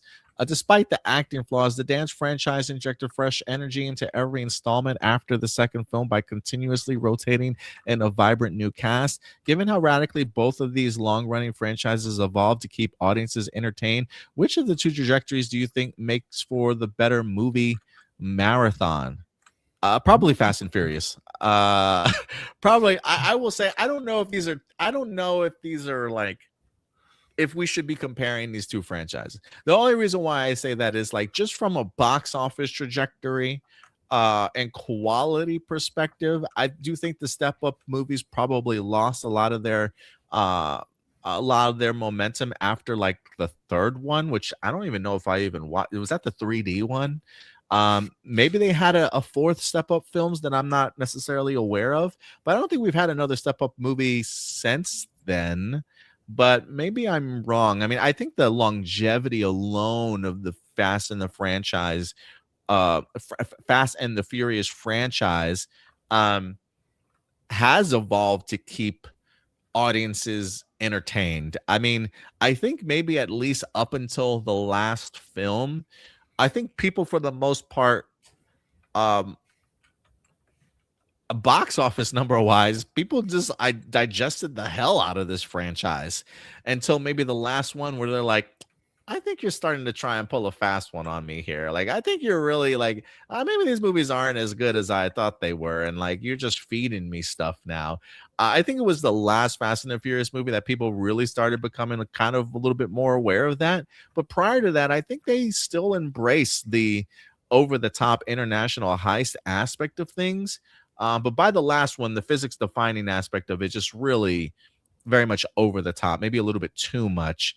But I still think the Fast and the Furious, like if we're talking about two trajectories, what makes for the better movie marathon? So I still think Fast and the Furious is the one. I would say Fast and the Furious because it is fun to see that evolution, how it goes from being about like kind of like still impressive looking heists. I mean, don't get me wrong. I'm not trying to say like the first movie was backgrounded or anything. I mean, they still did all those really big stunts, you know, with the moving trucks, but compared to like, you know, what it's become now, it is kind of fun to watch that like whole evolution, how it went from step one to, you know, where it is now. Yeah. You know, I wouldn't mind doing a Step Up 1 and 2 marathon. After that, I don't know if I want to watch them, but again, I haven't seen the third Step Up movie. I don't know. We'll see if I ever check it out though. Yeah. Peg C, a couple of questions. Toy Story 5 is happening, and Pixar has a golden opportunity to address the biggest piece of lore in the franchise. Do you think we'll finally get the reveal of Andy's mom's name and potentially confirm the theory that she was Emily, Jesse's original kid who grew up and abandoned her? It would bring the whole Andy-Jesse dynamic completely full circle. Jesse's original kid who grew up in abandoned. Oh, interesting. I hadn't heard that theory. Do you think we'll finally get the reveal of Andy's mom's name? No, I don't think so. I think they'll still continue to keep it a mystery. What about you, Stuart? You think they'll ever reveal that?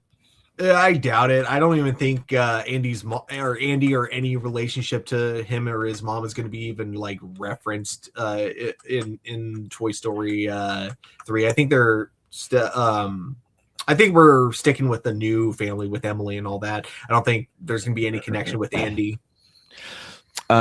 Can't wait for X-Men 97 season 2 to finally arrive, with season 3 already on the way and season 4 reportedly in development. The future looks very exciting for X-Men fans. What storyline from the comics do you think Marvel should adapt in seasons 2, 3, and 4? Also, which X-Men characters or villains or teams that haven't appeared yet would you like to see introduced in upcoming seasons? I don't really know storyline comics that I would like to see them adapt just yet. I mean, the fact that they're kind of focusing a little bit on Apocalypse, I don't want to say Age of Apocalypse or anything like that. You know, I would be interested to see if they even adapt any of the Jonathan Hickman stuff from his recent run, the Krakoa island stuff and like the medicine. Maybe that's something they can kind of explore in like seasons 3 and 4. I think that would probably be something I would, from a storyline standpoint, something a little bit more current would be really cool.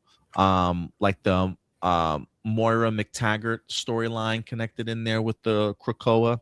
That would be interesting to see if they tap into that. As far as X-Men characters, I would not mind the idea of getting to see Generation X.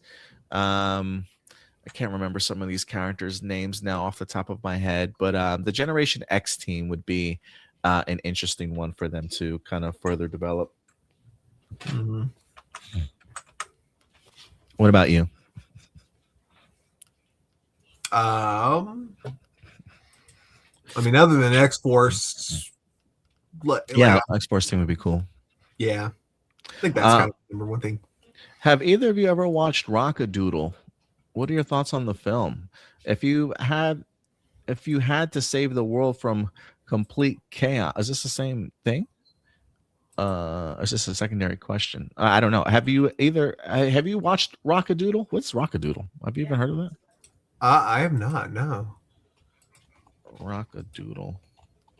A 1991 film. Oh, it's the Elvis chicken or rooster. 1991 Rockadoodle animated film. I don't think I've ever seen Rockadoodle, honestly. Yeah, no, neither have I. Okay, but it's an animated movie. That makes sense then. It looks familiar. I just haven't seen it. Now that I see like the Elvis rooster or whatever, yeah, but I haven't seen it. If you had to save the world from a complete chaos, which superheroes would you want by? Oh, there's like so many questions in here. All right, save these questions for next week, Peg C, for sure, because you had like 2 additional ones in there also. So yeah, save those for next week's episode. We got Jack in the house, or Jake. I can never pronounce the 2. Terrible at how they spell them and pronounce them. It's some fans argue that Marvel is over-relying on Tom Holland's Spider-Man and multiverse nostalgia, like bringing back Robert Downey Jr. and Chris Evans to fix the perceived lack of direction in Phase 4 and 5. Conversely, others defend the franchise, suggesting that hardcore fans and critics fail to appreciate different cinematic tones, often mistaken lighthearted storytelling for a lack of overarching plot. This divide highlights a tension between casual audiences who prefer familiar classic era characters and enthusiasts analyzing the broader franchise trajectory. Do you think Marvel's reliance on legacy actors still successfully revitalizing the franchise, or is it just a temporary fix for deeper storytelling issues?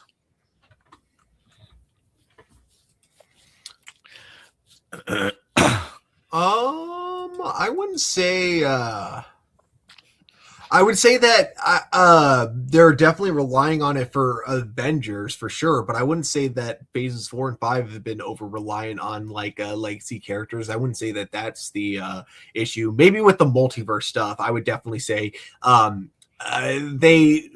think what happened is they got a little bit too cocky with how much fans would want to see all these old school characters like as part of the MCU. I think they saw the hype for the Doctor Strange Multiverse of Madness trailer, and they thought that that was something that they could use to hype people up for every Marvel movie going forward, and that ended up being a mistake. So in that case, I would kind of agree.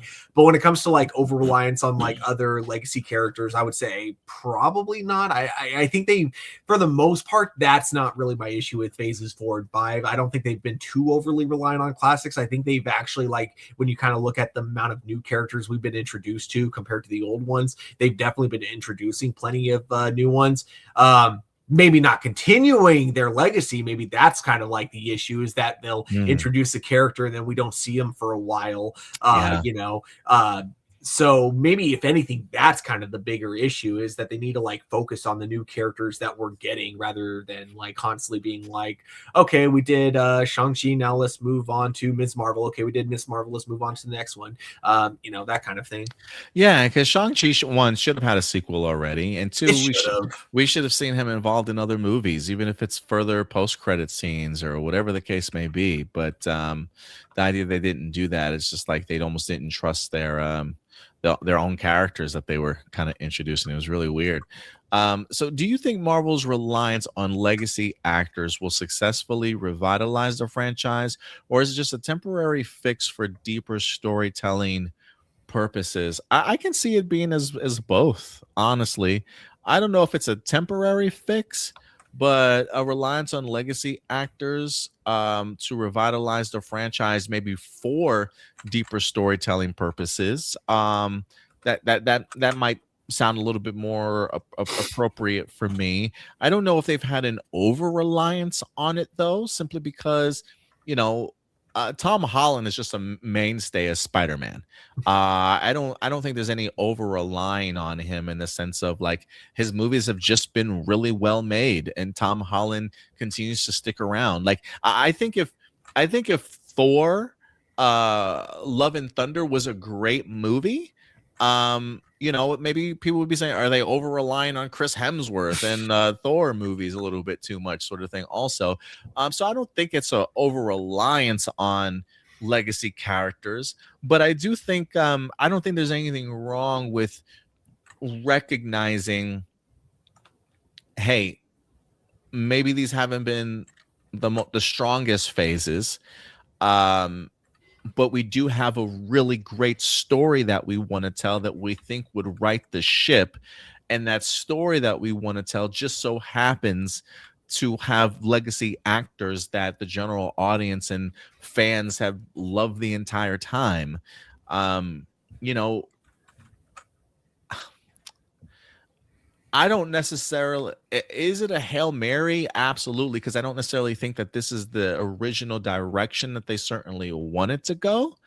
But I've said this countless times. I think a Hail Mary can certainly also be like, while it is a desperate move in certain aspects, it's also a well thought out desperate move in the sense of like, this is our play, and we believe in this play enough to run it, and if it's successful, we win. If it's not successful, then you know, it was a calculated risk and at least we tried. So I do think this play can certainly work out for deeper storytelling issues.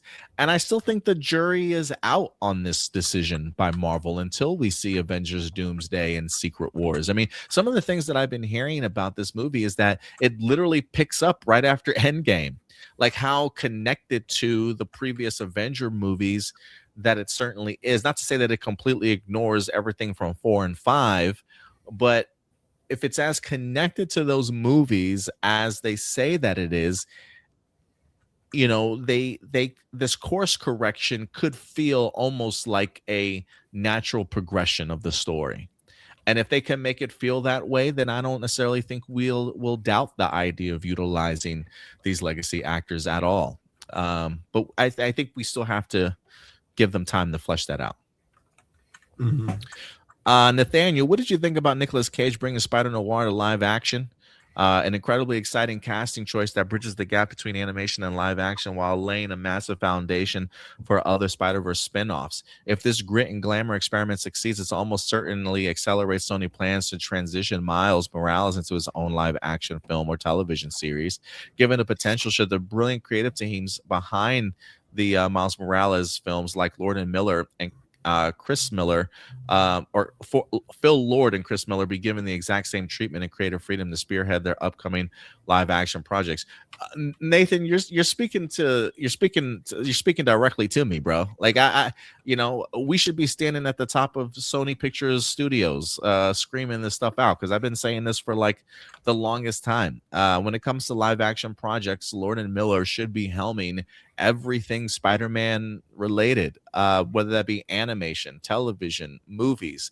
I think they continue to showcase themselves that if they are attached to a project as a director, as a writer, as an executive producer, it is a project that is worth paying attention to, because you know that they will deliver 9 times out of 10. And I think being able to see that they had the forward thinking to make a Spider-Man noir live action series, find competent directors and writers that would be able to tap into these characters perfectly and showcase them on screen the way that they're meant to be, I think shows a lot more trust should be given to Lord and Miller when it comes to the creative freedom and side of things. So I think they just know how to pick them, whether that be a casting choice or surrounding themselves with the right crew to make it happen. So I do hope that it lays a foundation for more Spider-Verse spinoffs.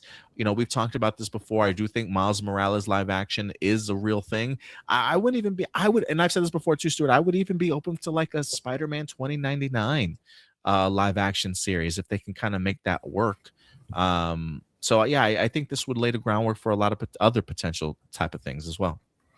If they do Spider-Man 2999, I hope they are able to get back Oscar Isaac, yeah. Because dear God, like not only does he have the perfect voice for it, but like I think he's in good enough shape. He could definitely pull off the outfit as well. Yeah, he might be able to. But sorry, one more thing in regards to that topic. Yeah, you know what, Sony, you know what you should do? Fire Mr. Abbey Arad and just replace him with Lord and Miller, you know? Then suddenly Spider-Man will become even more successful than the MCU. The hate that Stewart has for Arad should be studied for sure. It should be. Kenneth, what do you think of Jackie Chan still starring in major films across China and international markets that rarely see a wide theatrical release in the United States?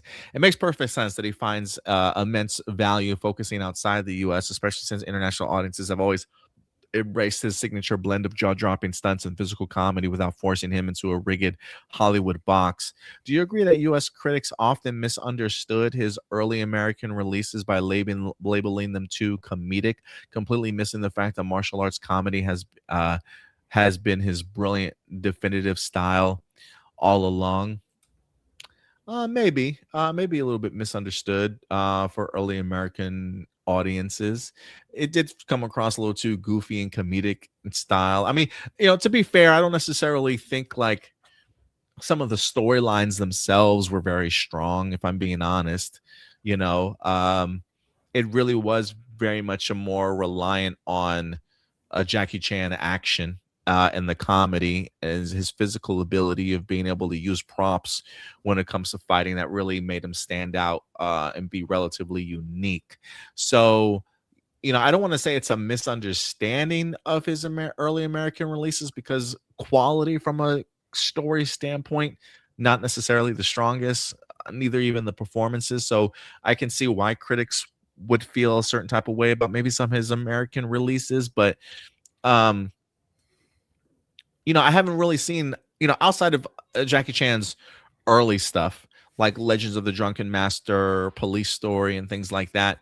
He's got a bunch of other ones that I've kind of seen, but his more current stuff that he might be doing overseas, I haven't really been paying attention to. He did do this one that I thought was an American release. It was him and Pierce Brosnan, I believe, where his daughter got killed in like a terrorist attack, and he took it upon himself. I think Pierce was either like that's right, government official or politician or something like that. That was really cool from Jackie Chan, just being able to see his like demeanor as a father that lost somebody.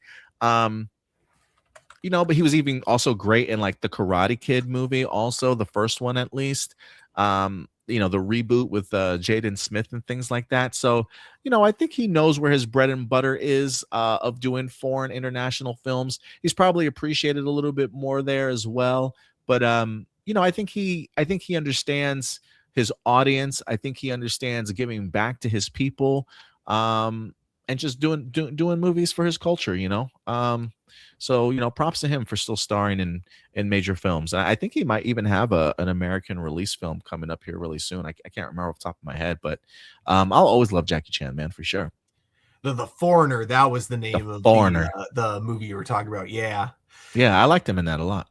Yeah, I absolutely love Jackie Chan as a actor. The stunts that he's performed, sometimes, and like the thing about the comedic aspect of it is that to pull off the stunts that he does, to come up with the ideas that he comes up with, you kind of have to have a sense of humor to it. I mean, it's kind of impossible to do some of the stunts he does and not have like a laugh out of it, because a lot of what he does kind of comes from like old school like silent film era movies where you would have these people doing these incredibly dangerous, incredible stunts for the sake of comedy.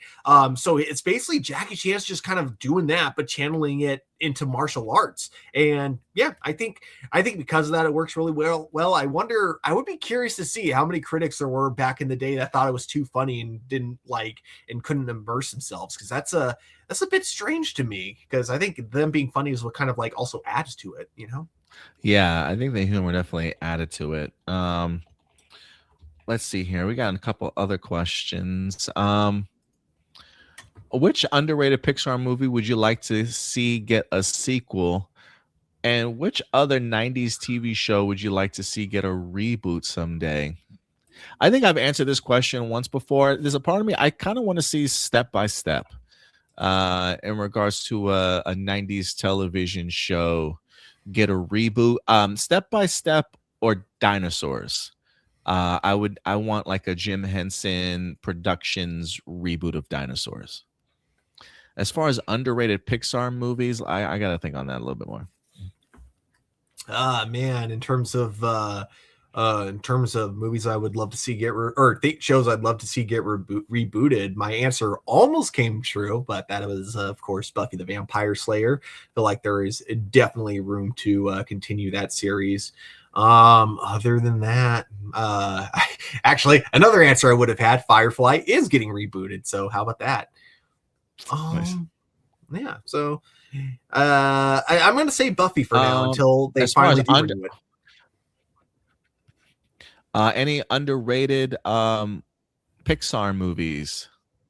You know what? I'm actually surprised that this has not got. Looking at top 10 top most underrated Pixar movies. One that's on the list that I'm actually quite surprised hasn't gotten a sequel. At least I don't think it's gotten a sequel, or maybe maybe it has gotten a sequel. Never mind. I should probably do this research real quick. Hold on one second before I answer this question. Do you know any other underrated Pixar movies that have not gotten a sequel? I mean, when I think underrated Pixar movie, I always go to Bug's Life. But as for, I mean, there's a bunch that haven't gotten a sequel. But the thing is, for most Pixar movies, they don't really need a sequel. Most movies feel like they're just meant to be kind of like one-off standalone stories. The only thing I could see getting another sequel is Monsters Inc. I feel like that's a world we could explore more, which we have through the prequel and through the TV show, which I never finished, but I enjoyed the little bits that I had seen. But yeah, I don't know. For the most part, I don't, with the exception of the movies that have already gotten sequels, I don't really want sequels from Pixar movies. Like, I love Up. That's like one of my all-time favorite Pixar films. I don't want to see a sequel to that because it's like, where can you take the story after the first one that would justify a sequel, you know?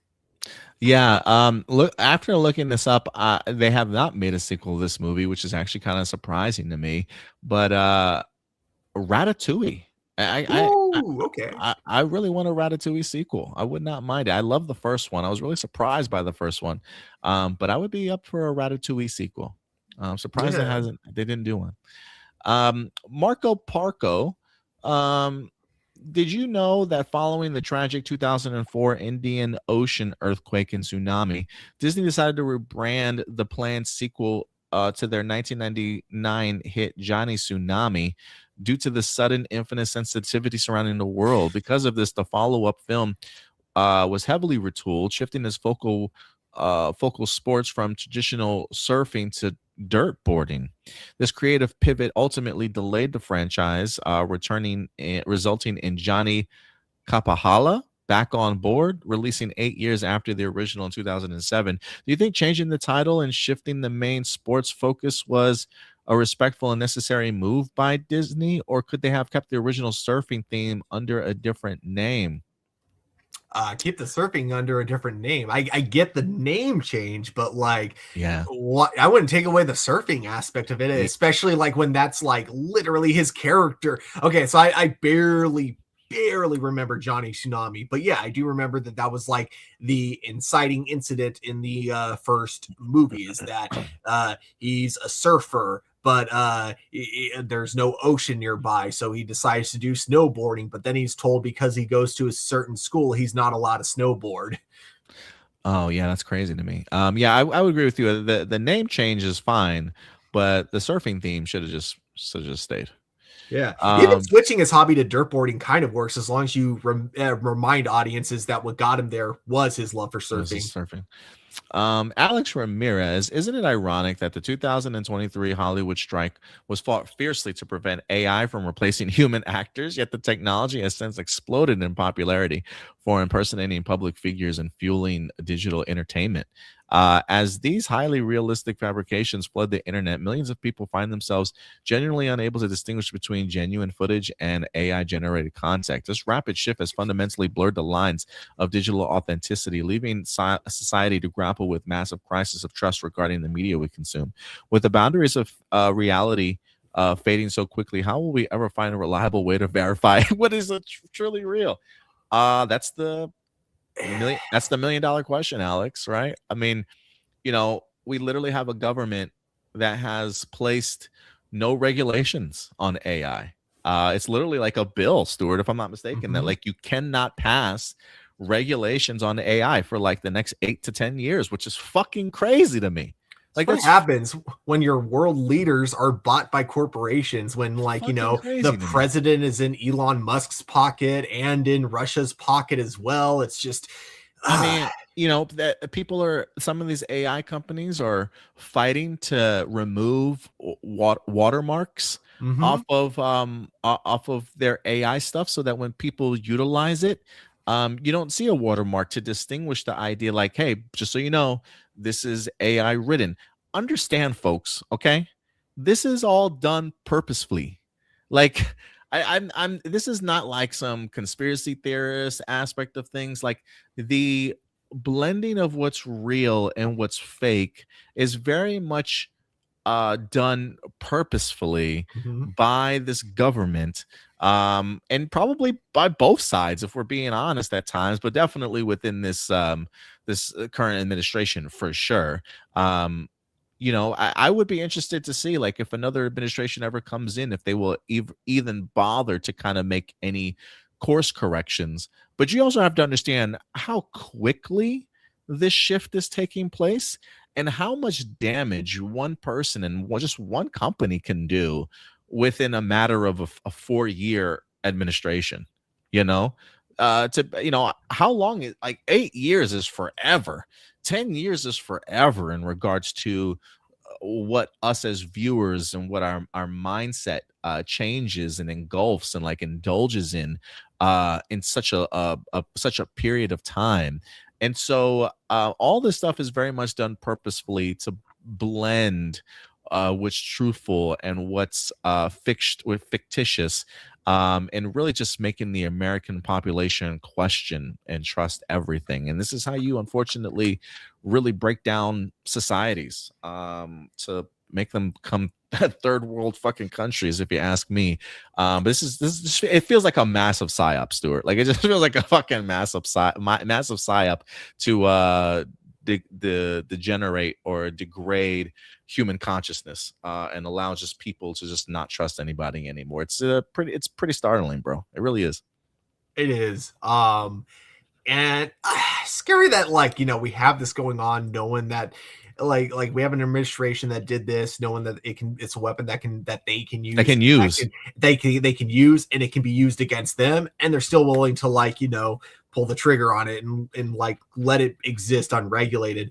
It's like, the further we go along with AI, the more I get worried for certain things going forward. Like, okay, so like the biggest one that worries me is there was like an actor, and this is very, very small compared to the implications of what this could mean in the future when certain things get documented. But there was an actor who was, and the only reason I'm not using names is because, again, I don't know too much specifics, so I don't want to accidentally put this guy under heat. But basically said some racist comments that was recorded on audio. But that may not have actually been that actor, because that actor is claiming that was all AI. And the thing is, nowadays, it's impossible. If it's audio specifically, it can nearly be impossible to find out. There's no way to know whether or not that actor actually said these racist comments, or if it's AI at this point. It's going to become, and pretty soon we're going to get to that, like in the future, we're going to get to times where we're going to hear world leaders say something like incredibly horrible, and we're going to wonder, did they actually say it, or is it AI? They're going to claim that it's AI, and we're not going to be able to prove one way or another whether or not they're telling the truth. And Philip DeFranco, he's a YouTuber I watch. He always says AI is the worst that it's ever going to be, and that's true. It's constantly getting better. It's constantly evolving, and we're seeing already AI is very fast in a short amount of time. It's moving way too fast in such a short amount of time. So it's like, I'm terrified of what it's gonna look like, 5 years from now. And then there was also like the fact. Here's what I struggle to deal with AI, though, with its existence, is that on the one hand, I think it would be a terrible idea if this was regulated in a sense where only certain big companies are allowed to have full access to AI. I think it's like one of those things where if it's there, everyone needs access to it or no one gets access to it. I think that this needs to be an absolute everyone or no one in that sense. But at the same time, I think it should be regulated for everyone. Big companies need to have it regulated for them. Individuals need to have it regulated for them. The big thing too is that every time they put in restrictions, sorry, I'm gonna get dark and serious here really quick. They put in these restrictions to prevent like these chat bots that people find on character AI or other things. These regulations are supposed to prevent them from making any suicidal suggestions or something around those lines. It hasn't worked. There are times where chat boxes, you know, if you're depressed and you're talking with them, they will encourage the you know, unaliving essentially. You know, and it is, I recommend watching John Oliver's whole video about AI. He did one on his episode you know, on HBO of his last week tonight, that's the name of it. Yeah, last week tonight with John Oliver. Highly recommend watching his episode about it because he goes into way more depth about it. But yeah, there were people who have committed suicide and that suicide was encouraged by the AI chatbot that they were chatting with. There are so many stories about this. So it is terrifying in that kind of sense. So, you know, regulating it doesn't even work when they try to, because at the moment they put in restrictions, AI is basically, you can it's made to hack itself. Basically, you can basically take down the restrictions for AI by asking the AI chatbot to take down its own restrictions. Yeah, there's just so much about AI that like is just absolutely terrifying, and just, you know, we need to make regulations is what I'm saying, because of how dangerous it is. Yeah, no, we really do. It just makes me wonder, like, you know, the chat box thing is interesting too, just because I literally know people in my life that I've talked to and have been like, oh yeah, I talked to Chat GPT and it, you know, it helped talk me through this situation, or like how to handle a situation between a coworker or a family member sort of thing. And I'm just like, man, like Chat GPT is turning into some people's like therapist, you know? And if that's the case, you know, I hope that they find a good chat box to use. But you know, like I can't even imagine some of the suggestions or advice that some of these things are kind of giving out. But you would just think that these people just never watched Terminator 2 before, dude. Like you feel like these people never watched a sci-fi movie about like how horrendous AI can get. Like we just really think that we're gods and we can just avoid this type of stuff from happening to us until it actually does. Like it's just crazy shit, man. It's just crazy shit. Oh yeah. Not taking our own advice from movies that we've already, like we had movies about this, y'all. Like we've talked about what could potentially happen. Why are y'all not paying attention? Next question comes from Alan. This past week, the Black Eyed Peas reunited, including Fergie, at the American Music Awards, where they won Best Throwback Song for Rock That Body. What do you think about them winning for a track released nearly 2 decades ago? What does this say about the younger generation discovering older music? And does it mean mainstream music today just isn't what it used to be? That's crazy that there's an award for Best Throwback Song. So, like, I'm kind of curious as to what the, like, how do you even get included in that category? Is it like for best throwback? Is it like 10 years ago this day, 20 years ago this day? Like how do you get thrown into that category of like nominees for? Is it like top 10 or top 5 hottest albums of this year, you know, from 20 years ago? Like I'm curious, like, why Rock That Body? Like I would be curious as to like what other songs were thrown in there, but that is a little bit odd that you're winning an award for a song that you did 20 years ago.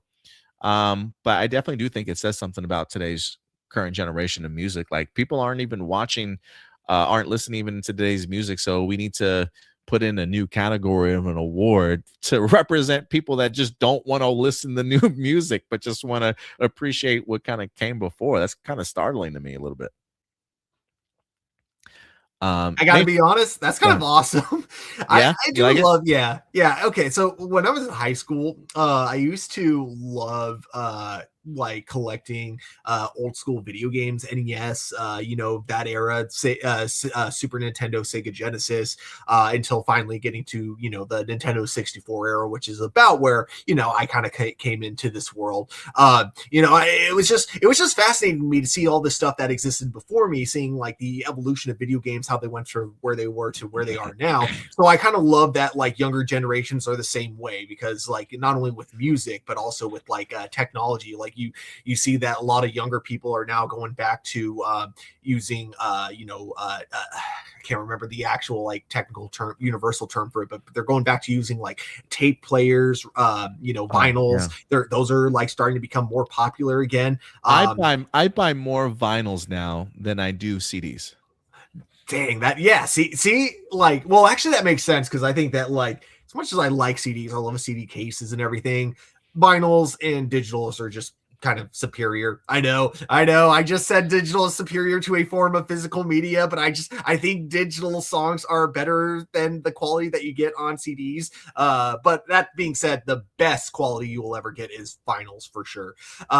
But all that to be said, I do love that. Yeah, the younger generation, I love it when they tend to take interest into what came before, and especially when it comes to music and movies, because I love me some classical music and films, of course. So I love that producers are starting to acknowledge that by giving awards. They should start. You know what? They should start doing that for the Oscars. Best throwback movie now at the Oscars.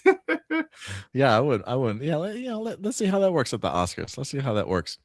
But yeah, they always say like things of the past become the present eventually. I think there's becoming a deeper appreciation. I think as the newer, younger audiences start seeing their millennial parents kind of take the forefront a little bit more as they get older. I think things of like cassettes and vinyls and even maybe some of the clothing from like the 90s and early 2000s. I think that type of stuff is eventually about to make a resurgence here. Blossom, what are your expectations for the movie He-Man? Also, do you remember when I thought of the Flashmen as aliens? I made the aliens because of the star system their counterparts were trained in, and the Sentai, they're kidnapped Earthlings training to fight back the perpetrators who took them away. I made them aliens instead. I kind of dig that. What are your expectations for the movie He-Man? For those of you who don't know, He-Man is my most anticipated movie of the year. I'm not. That doesn't necessarily mean I think it's going to be the best movie, but it is the one that I'm looking forward to the most. I continue to eat up behind the scenes featurettes for this movie. Like I think the promotion and the marketing of He-Man has been excellent.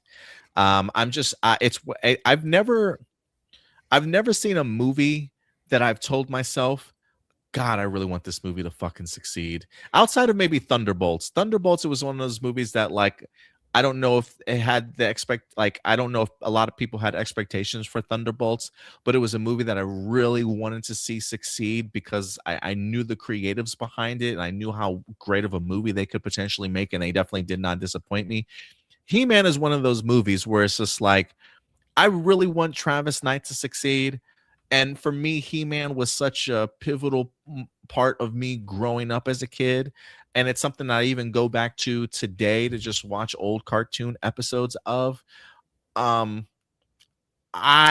really want this movie to succeed box office wise. Like, even if people come away loving this movie from a box office standpoint, I really would like it to do great things.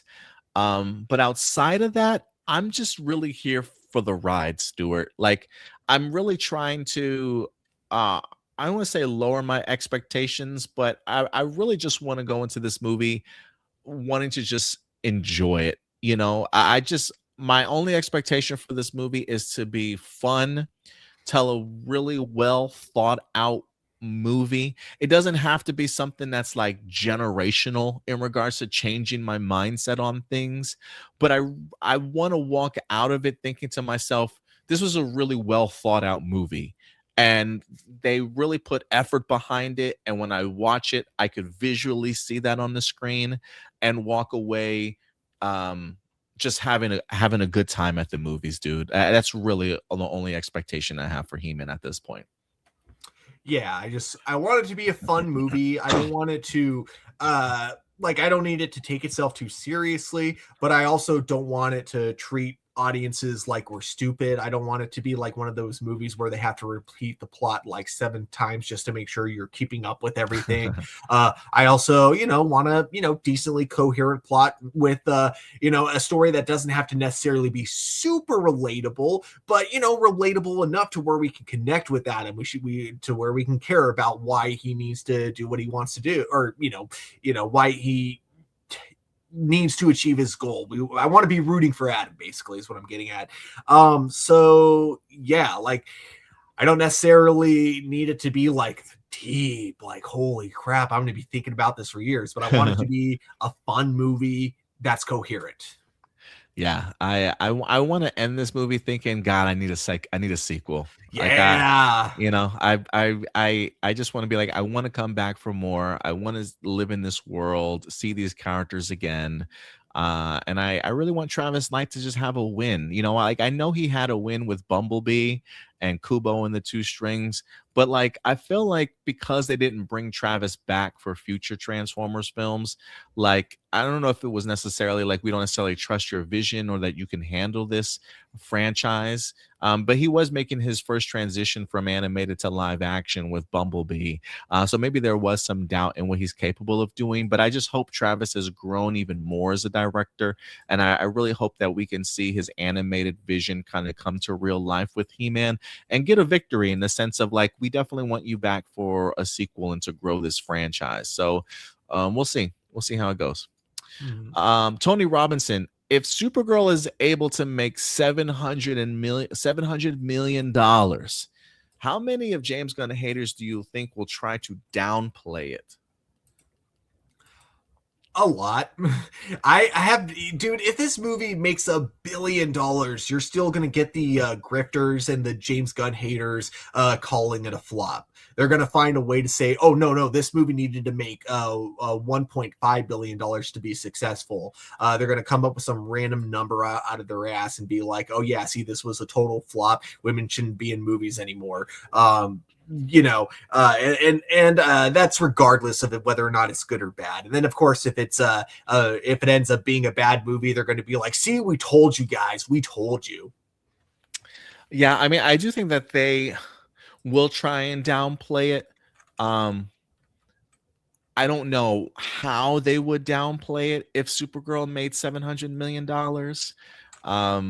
There's really like, I really even wouldn't know how, like that because I even think for myself, $700 million is beating my own expectations for Supergirl, if I'm being honest with you. And if that would technically even be more than Superman. So It's like, if Supergirl makes more than what Superman made, I don't even know how you can downplay it. Like, that would be a massive success for Supergirl. But I don't think Supergirl needs to make $700 million. If I'm being honest, I can easily see this movie making anywhere between $400 to $500 million. And I think DC Studios should still take that as a success. And I say that only because I think if you had dropped Supergirl before Superman, if Supergirl was like the first DCU project out, I don't know if it makes Superman numbers, to be fair with you. Probably would underperform just from name recognition alone. So I do think Supergirl is automatically set to underperform Superman because it's just not Superman. But I do think something like $400 and $500 million is probably a more realistic assumption of maybe what it could make. And I only say that because, when we were talking about, is there such a thing as superhero movie fatigue?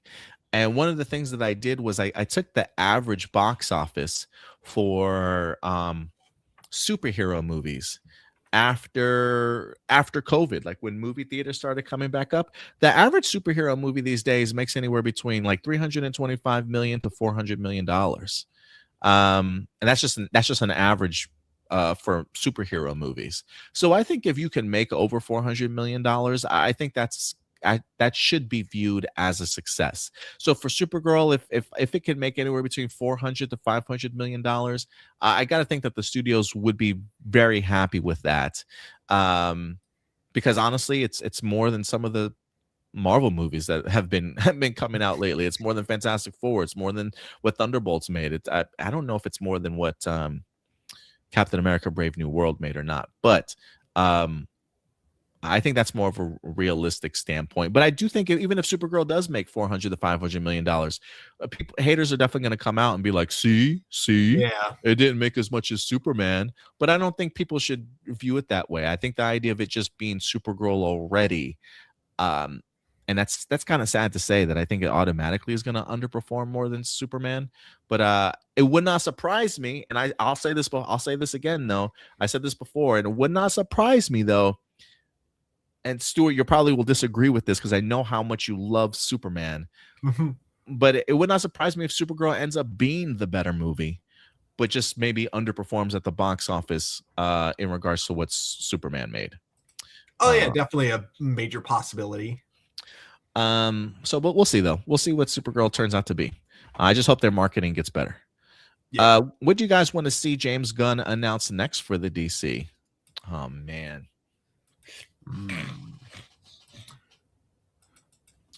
Well, I definitely need Paradise Lost and a Wonder Woman project to get into development soon. Like I just need some awareness from James Gunn, like, hey guys, greenlit, production begins now. Like I just need to hear that for Paradise Lost and for a Wonder Woman project, honestly. After that, I really don't know, because it feels like it's one of those things where what James Gunn promised us for his chapter 1, there's probably, it wouldn't surprise me if there's more things in the works that we don't know that maybe are further along than some of the things that he's even announced. So I really have no idea what James Gunn is going to give us next. But if I had to say, I would say Paradise Lost and Wonder Woman.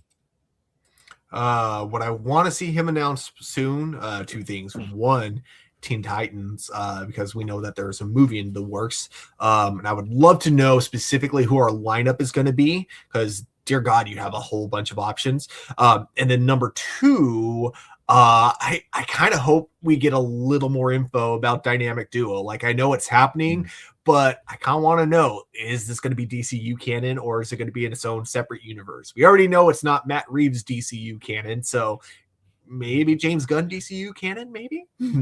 Yeah, I've always been under the impression that's going to be Elseworlds, but I think crazier things have happened. It wouldn't surprise me if eventually, like, James Gunn sees it and is like, you know what, we'll make this part of the DCU. So yeah, I really don't know either, Stuart. But I'm just under the impression it's Elseworlds, but I could be completely wrong there. The Teen Titans one, yeah, I would love to hear that, honestly, because I would love to see who the team would be. And then last question from Tony: with the Paramount WB deal still pending, do you think Paramount will cut their losses because they tend to lose more than what they gain? I don't think so. I don't think they'll cut their losses. I think they fought way too hard. Even after the Netflix and WB deal was announced, they still continued to force themselves upon Warner Brothers Discovery, and unfortunately succeeded in doing so. So I don't expect them to cut their losses. If there's anybody that will cut their losses for them, it might be the U.S. government. And I don't, it's one of those things. I don't know if they get approved, and then if we do get another administration, they come in and they like say, nope, you guys got to separate, and then the two entities have got to separate themselves again. Like I really have no idea, but I don't see Paramount cutting their losses. If anything, either WB or the government would do it for. Yeah, I agree. It's they've already put in so much. It's like, why would they go back at this point? Yeah, and you can't go back now after everything that you've put out there to the public and how much money you've proposed and all the talk you've given to the shareholders and stuff. Yeah. Unless something is revealed from the Ellisons and Warner Brothers, like, yeah, we don't want to do business with you guys anymore, type of thing. That's the only thing I could think of. But guys, that will do it for all of our live viewer questions today. So thank you to everybody that certainly participated. A rather long episode here today, man. For only 5 topics, dude. We we definitely went a long time today. So I appreciate everybody's patience and whoever joined us for the entirety of it or in and out throughout our 3 hours and 45-minute show, 3 hours and 40-minute show. So thank you everybody for continuing to join us and enjoy our content on a weekly basis. But Stuart, if people want to find you, man, where can they find you? You guys can find me at TurboStew01 over on Instagram and TikTok, and I don't really use my TikTok anymore. Actually, it's funny as I stopped using TikTok after the Avatar leak, and even though I'm sure I can go on to TikTok now and not have to deal with any spoilers, I've just kind of gotten used to not using TikTok now. So I don't think I'm going to go back to TikTok anytime soon. So you probably won't find me on TikTok, but you'll find me on Instagram and Letterboxd. And if you want to follow us on social media, almost everywhere at APlus Opinions. I think the only difference is for Twitter. We're now APlus Hero Report. So find us there on Twitter. We are on TikTok all the way over here at Hero Report. Over 3,300 subscribers there or followers there.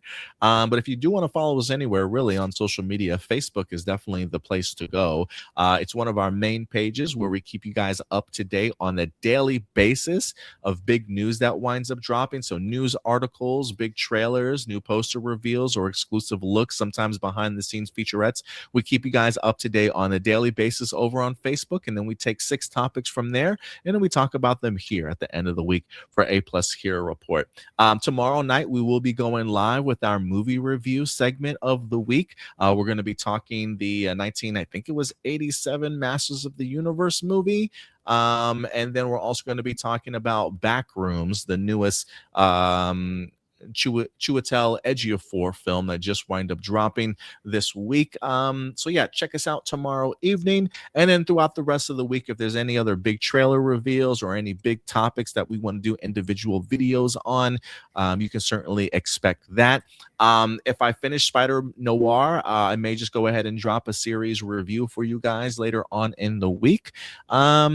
And then, yeah, we'll be back next Sunday live for you guys here at 12 p.m. Central Time. But other than that, that's going to do it for us here. Until next time, do us a big favor, as always, guys. Take care of yourselves, take care of each other, and keep it A+. We'll talk to you guys later. Bye.